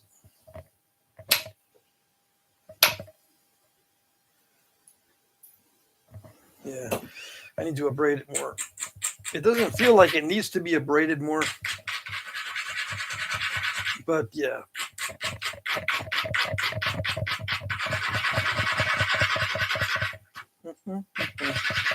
It kind of interferes with my concentration when I have to abrade it a lot. But it pays off, yes. Oh, yes. So just go down the line. Sometimes I can do sequential stuff. I usually try to do random, just opportunistic napping. But sometimes I can be more sequential. I'm trying to be more sequential, especially with the Cody points that I'm going to be trying to make again. I went through a Cody point stage not long ago. I got kind of burnt out because they're so monotonous. I had to get back into it because I still haven't figured out the best procedure for the Edens.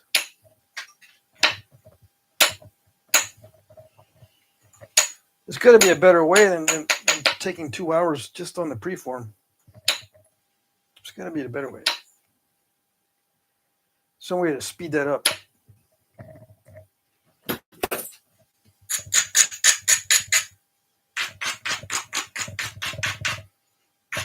Yeah, it's taking me forever to do the preforms on the Cody style points.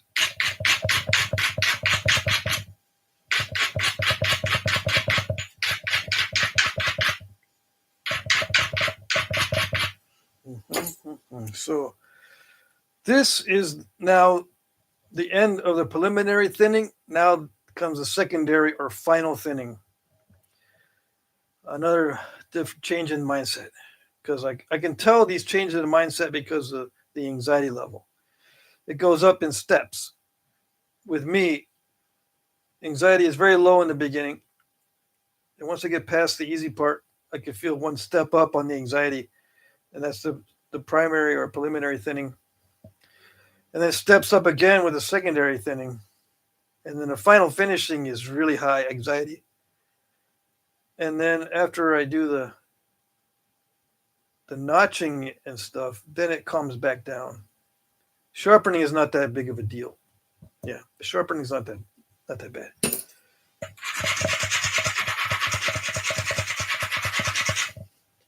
Yeah, the only time that sharpening gives me anxiety is when it's very crushy material, like dacite. Trying to sharpen some of those dacites is not easy. As an example, not all dacite is like that, of course. But as an example, sometimes the dacite will give me problems.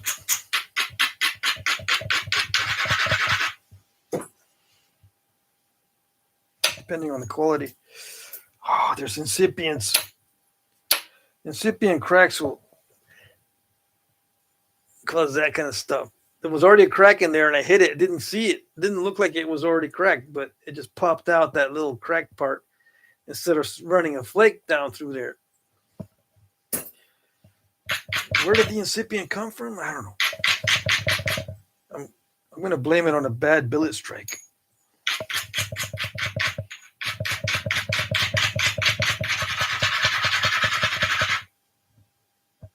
This grinds down well. Yeah. That's one good thing about Knife River Flint. It does. Not always, but I think in general it grinds down easily. I remember one piece, I think, it wasn't that easy to grind down.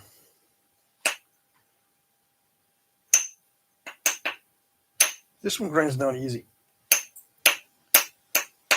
Abrades easily.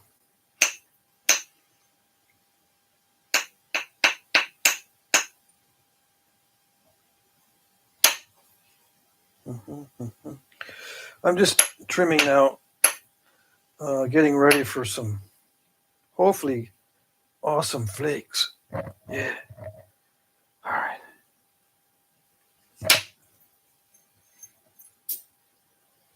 That wasn't bad at all. Yeah, these are not bad at all. Okay. And I made sure the tip was thin because I'm hitting the bottom really, really hard. I don't want a bunch of heavy stuff hanging out up here when I'm hitting down there because it'll crack in half.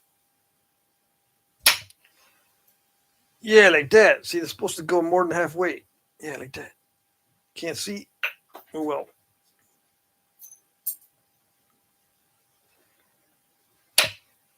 I know what I need to do with the lighting. It just costs money. Yeah.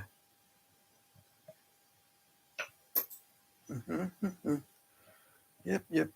That's good. That was a good strike. Yes. What else can I do?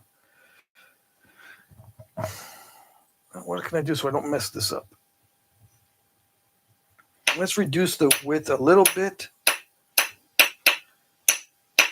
I need to reduce that width anyway because of symmetry.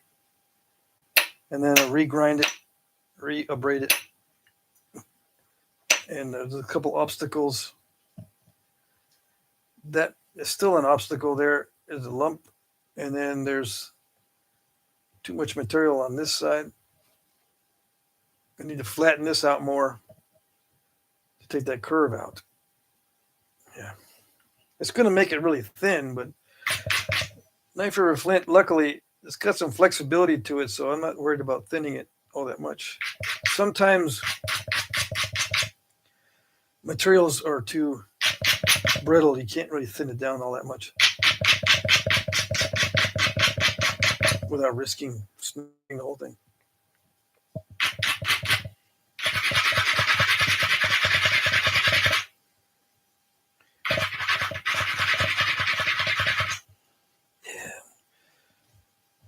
Knife River. This piece needs a lot of abrading, but luckily it doesn't take too long to abrade it.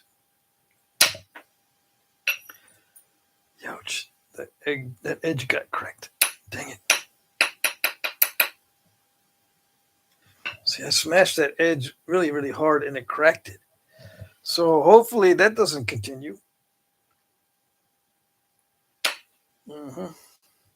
Now I got to be careful. Maybe I should just do little flakes.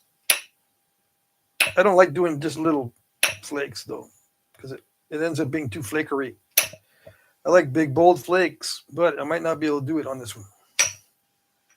If it's going to crush the edge and crack it and send in cracks the wrong way, if it sends in cracks perpendicular to the face, that's not good.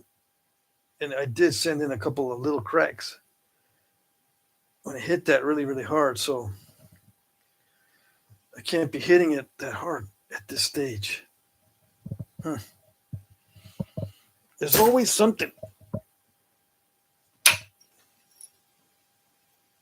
So that was okay. Yeah, that went into that little mess right there. I'm taking that little lumpy mess right there from different angles.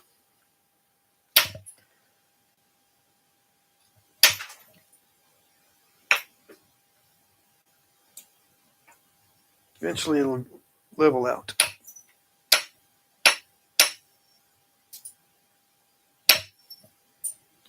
So little flakes instead of these big bold flakes. Oh well, can't have everything. Yeah.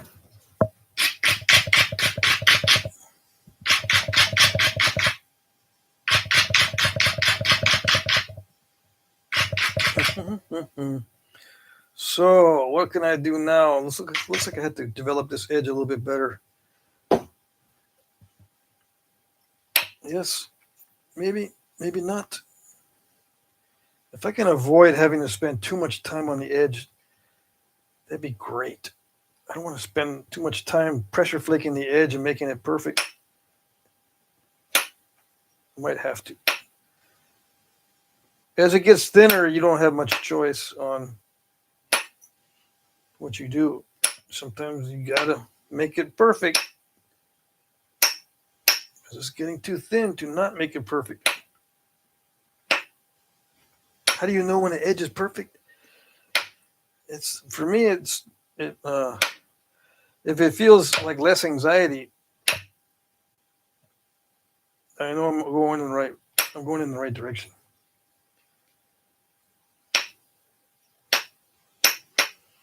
If it feels like I'm gonna get sweaty hitting that particular spot, that means that's not that good.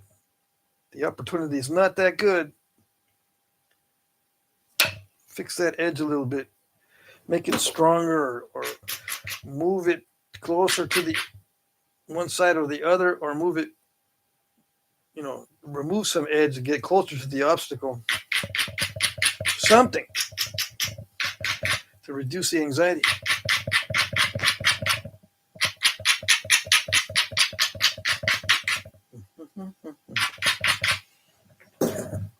Knapping isn't always a nail biter. But once you start slacking off, that's when the mistakes happen. So yeah, it can be enjoyable, but you can't slack off too much. Now, some guys, they enjoy the tension and the challenge. I can deal with it. And it can be enjoyable if there's going to be some good results. It's, you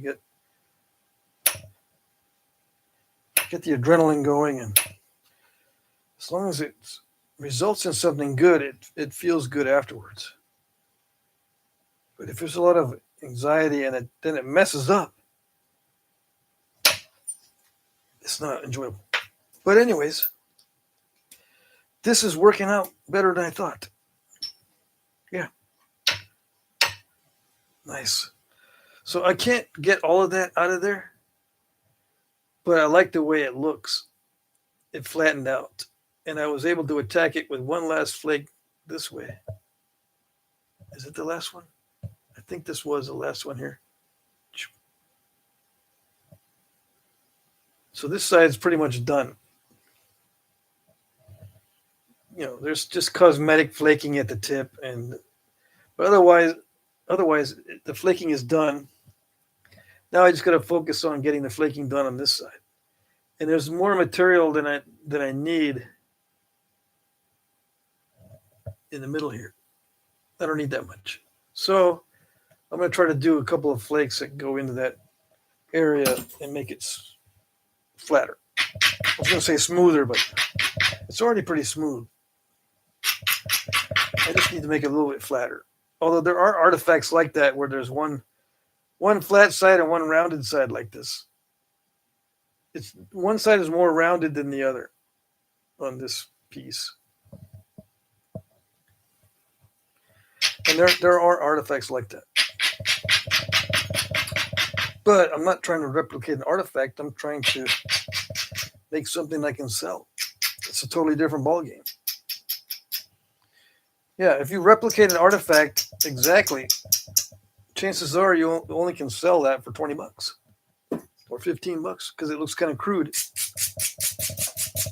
Either the edge is wonky, or one side is more rounded than the other, or there's step fractures in it, or some edge is not sharp and some edge is sharp, or it's not large enough.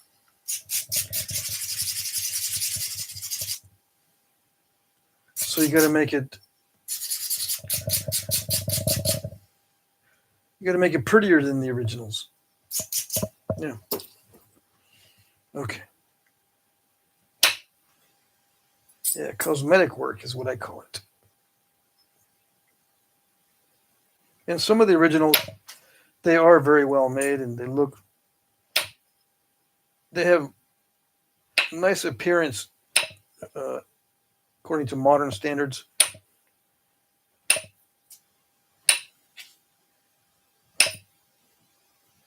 Yeah, there are artifacts like that, but it's rare because it doesn't really give you much in terms of functionality to have it look pretty. It'll still be sharp even if it has step fractures in it, or it's slightly curved, or it's thicker in one spot than another, or the flaking is not consistent. Sometimes you'll get a good row of parallel flakes, and then that's it on the artifact. You only see it in one area. Stuff like that.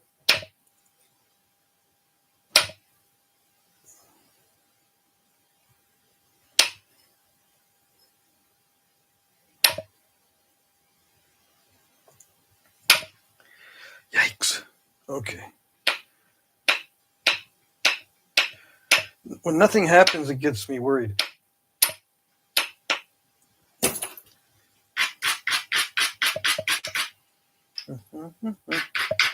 Something's got to happen. And someone asked me one time, why do I use the file and the abrader? The abrader is rough, so it takes off stuff, but it leaves a rough edge. This is to make it smoother, so I make better contact with the copper. Yeah, a rough edge doesn't make good contact with your tool.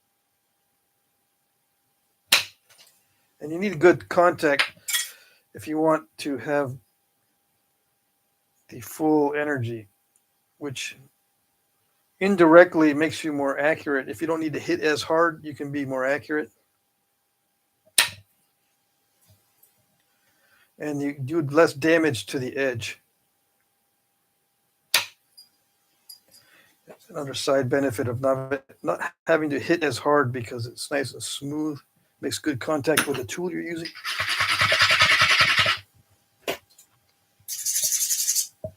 If it's too smooth, though, it'll slip, which is not good.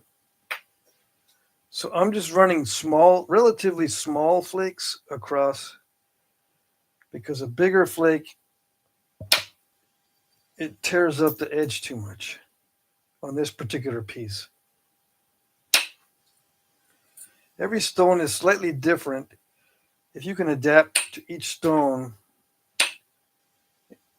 or notice there's the subtle differences, you can have better chances for success. Yeah. So I couldn't get all the crunchiness out of the middle, but I don't know, I gave it my best shot. So that's the second side is done. That's the first side. The second side also has a little crunchy spot right in there, opposite. I think it's a hard spot. But anyway, and that's thin enough. What is the ratio? So the final thinning is done, right? I don't need to get it any thinner than this to make what I want. I will make the tip thinner and more tapered. There's still some lumpiness. See how it's thinner. Let's see, where can I do this? It's thinner here than at the tip. Where is it? See, it dips down right there. Right here. The lighting is messing with me. It dips down right there. See how it's thicker now at the tip? I got to get rid of this stuff. But that's it. That's the final finishing. I don't consider it part of the secondary thinning. It's part of the final finishing.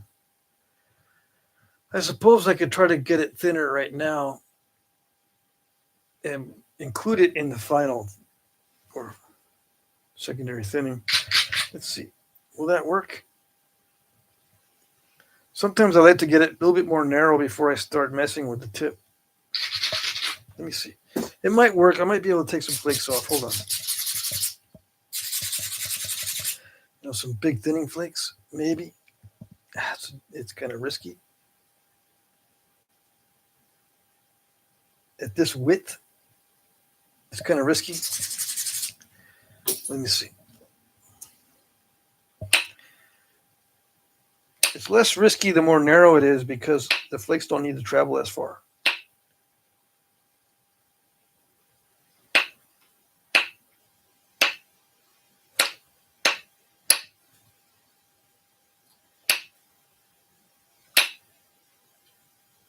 Okay, better not do it. Better not cause any more step fracturing. Let's see. Yeah, they did.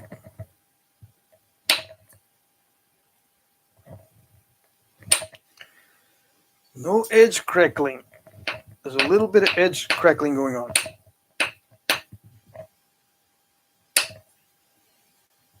If I don't do the edge crackling, we'll be all set. It doesn't like really hard percussion. Yeah, it doesn't like it.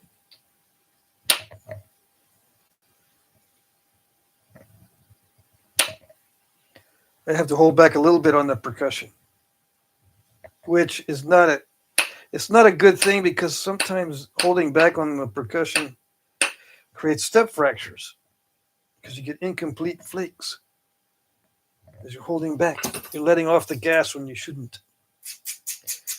What about the final finishing? Why does it matter? Why can you be more successful with the final finishing? Well, because, like I said, I can get more narrow, and I can also use the pressure flaker to get in there and drive some heavy pressure flakes instead of hitting it with percussion. There is a certain amount of shock that you've got to be aware of with percussion that can make all the difference. Subtle differences like that can make all the difference. Yeah, and you don't want to crack the edge either. Pressure flaking normally does not crack the edge, where percussion can crack the edge. You know, sending a flake the wrong way, send it perpendicular to this face. You don't want any of those. Pressure flaking hardly ever does that. But percussion, it likes doing that.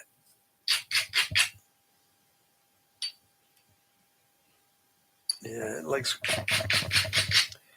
cracking the edge.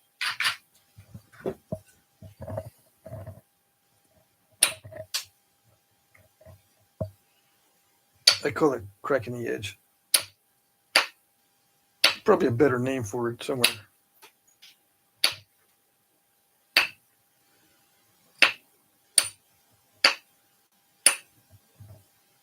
So now I'm trimming it to see if there's another good spot.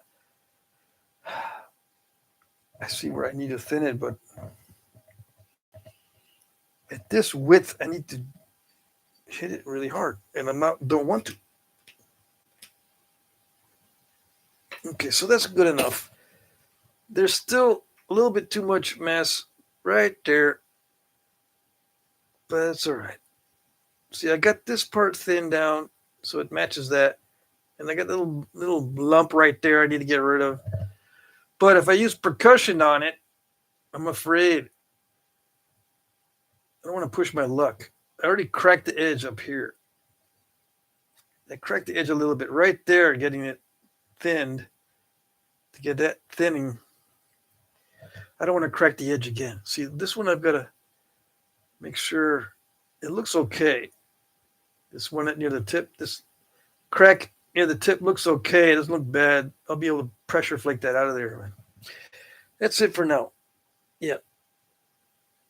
That's good enough. Let's do the ratio on it. Oh, it is translucent too. Yes. See if we can see. Yeah.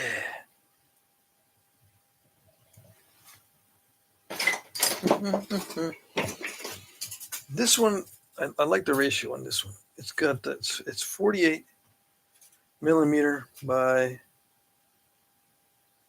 6, 8-1. Yeah, cool.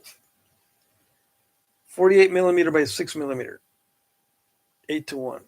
And the way I do it is the widest part is where I measure, and then right where I measure the widest part, I measure the thickness. There's different ratios for different areas of the point. The basic ratio is you take the widest point and then measure the thickness there also. And that's the width to thickness ratio in general terms. Now, if you want the width to thickness ratio of different sections, you have to specify. It's going to be different near the tip and near the base in many cases. It won't be as good or maybe better. It varies. So the final look of the piece, I think the first face that I did was this face. Okay. Second face is this face. See, I didn't manage to put some bold flakes in there like I like, but I did also a lot of little persnickety flakes because it didn't like me hitting the edge really hard on this particular piece. Some of this stuff, like I don't remember having that difficulty with this one, where it didn't like me to smack the edge really hard. So I get some good bold flakes across, like that one there. And these are all bold flakes on this side. Yeah. And that's not that thick. So it depends. It's the same stuff. It'll nap differently depending on the piece you got. Yeah. Okay, so I like this one. Yeah. What is the final measurement overall? 3 3/4. I think it was a little over 4. I can't remember now. Maybe it was 4 3/8 or something. Now it's 3 3/4. Man, that light's bad. Anyways.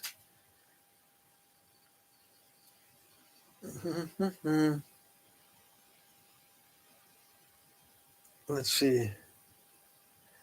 Okay, I'm gonna go back inside. Or I can finish the live stream from here. Right? We can finish from here. I'll just look at the chat. I'll see if I can take this light and move it somewhere good. No, it's not going to work. Let's see. Yeah, it looks terrible. Okay, I'm gonna go inside. I'm gonna take you guys back inside. This is not working that well. Get the flakes out of my shoes. It looks like the live stream went well with no interruptions. Let's see. Maybe the lens is dirty. I don't think the lens is dirty. Hold on.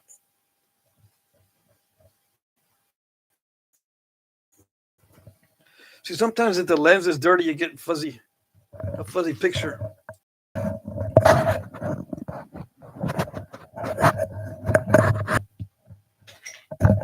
Dang.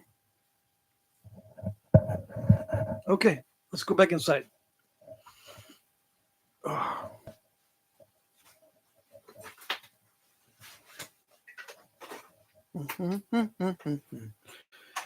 Yes.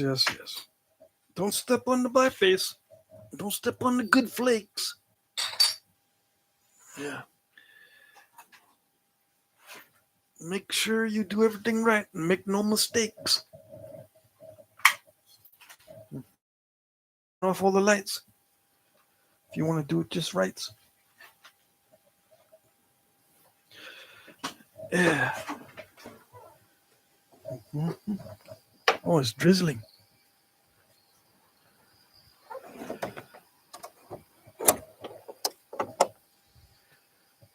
Let's see.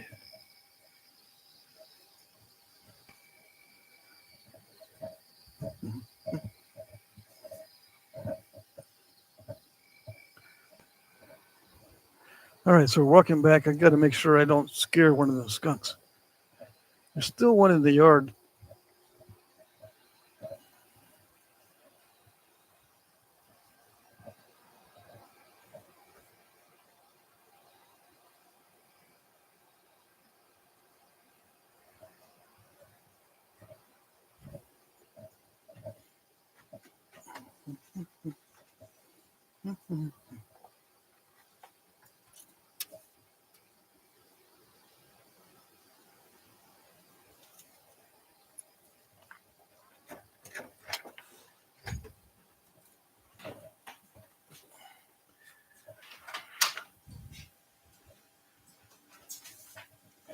Oh, I know.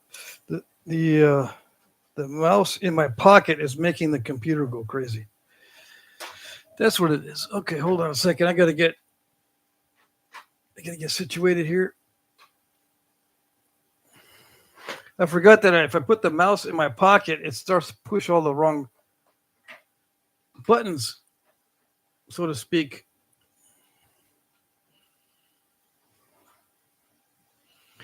All right, better. Right? Right. Let's try to answer the questions that might be coming up. If you have any questions, let me know. I'll try to. Let's see. Gary says skunk cam. Yeah. Yeah. Once I get a better setup, I'll be able to film the skunks and show you some trail cam footage. Yeah, they're here every night. I don't know what they're gonna do when I'm gone, but they forage. They'll be fine.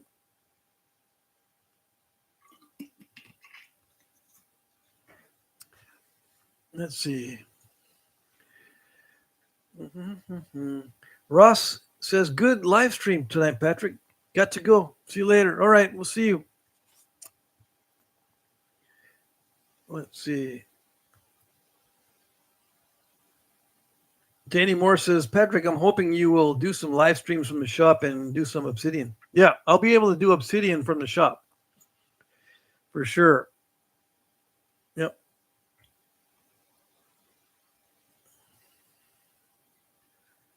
Let's see. So Ed is having trouble doing something here.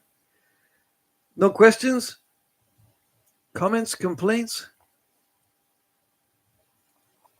Mike Mason says he abandoned Facebook long ago. Yeah. I think I'm going to do it. I think I'm going to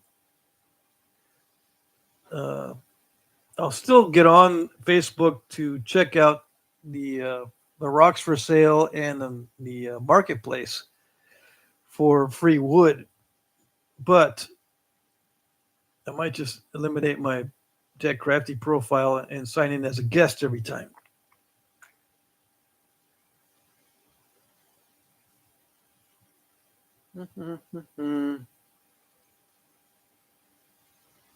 Let's see.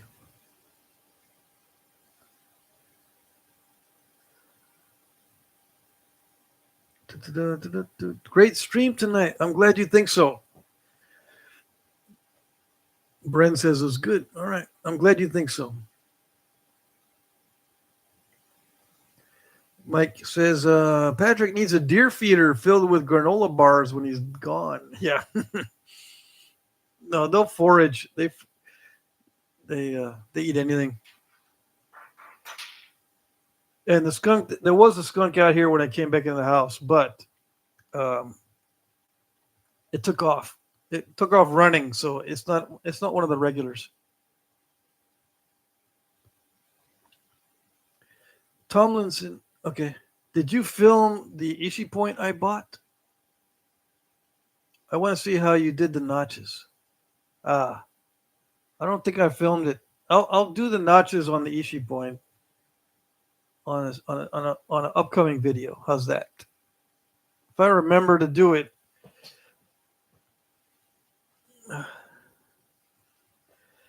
Ralph says, I love those lights. Are they skunk safe lights?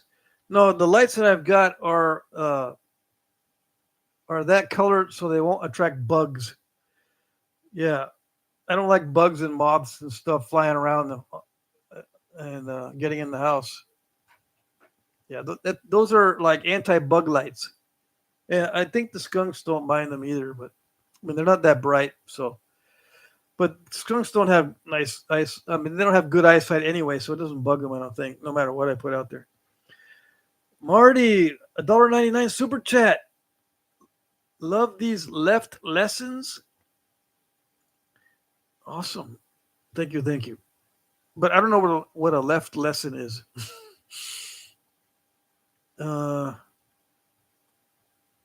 Jim Cooper says those narrow entry notches are a bitch not to break, especially if they're expanding. Yeah, the narrow entry notches require some finesse. Yeah. I'll do a video on them. I've got one video. If you type in Jack Crafty narrow entry notch or expanding notch, I have videos, at least one, maybe two on that.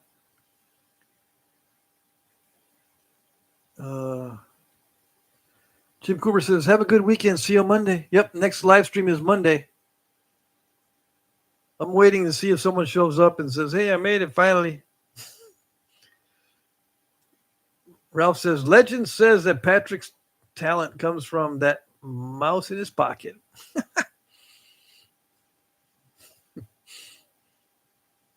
Let's see. That's funny.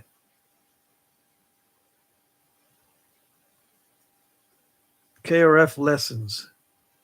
Oh, okay. I love these KRF lessons. Okay, good. That's what you meant. All righty. Yeah, Knife River Flint naps in a way that is different from other stones. Yeah, it does have this different feel to it. Some people really love it. I don't know. I'm trying to think if anything else. It's like a high grade agate. Yeah. It doesn't need to be heat treated. Let's see. Mike Mason says, I've been waiting for Patrick to address the Tylenol news.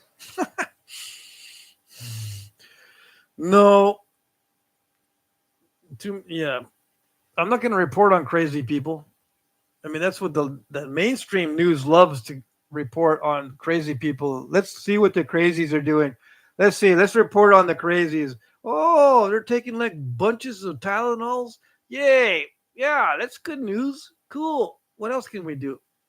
What else the crazies are doing right now? Let's see. Jim Cooper says, my brain knows how to do it, but my hands aren't getting the memo. I have the best results of braiding the inside of the notches with a small flake.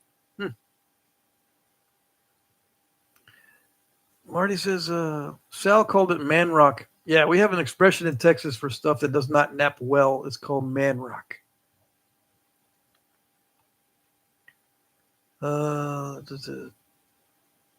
Mike says, probably not Messiah. We are smart enough to stay safe and effective when used as directed.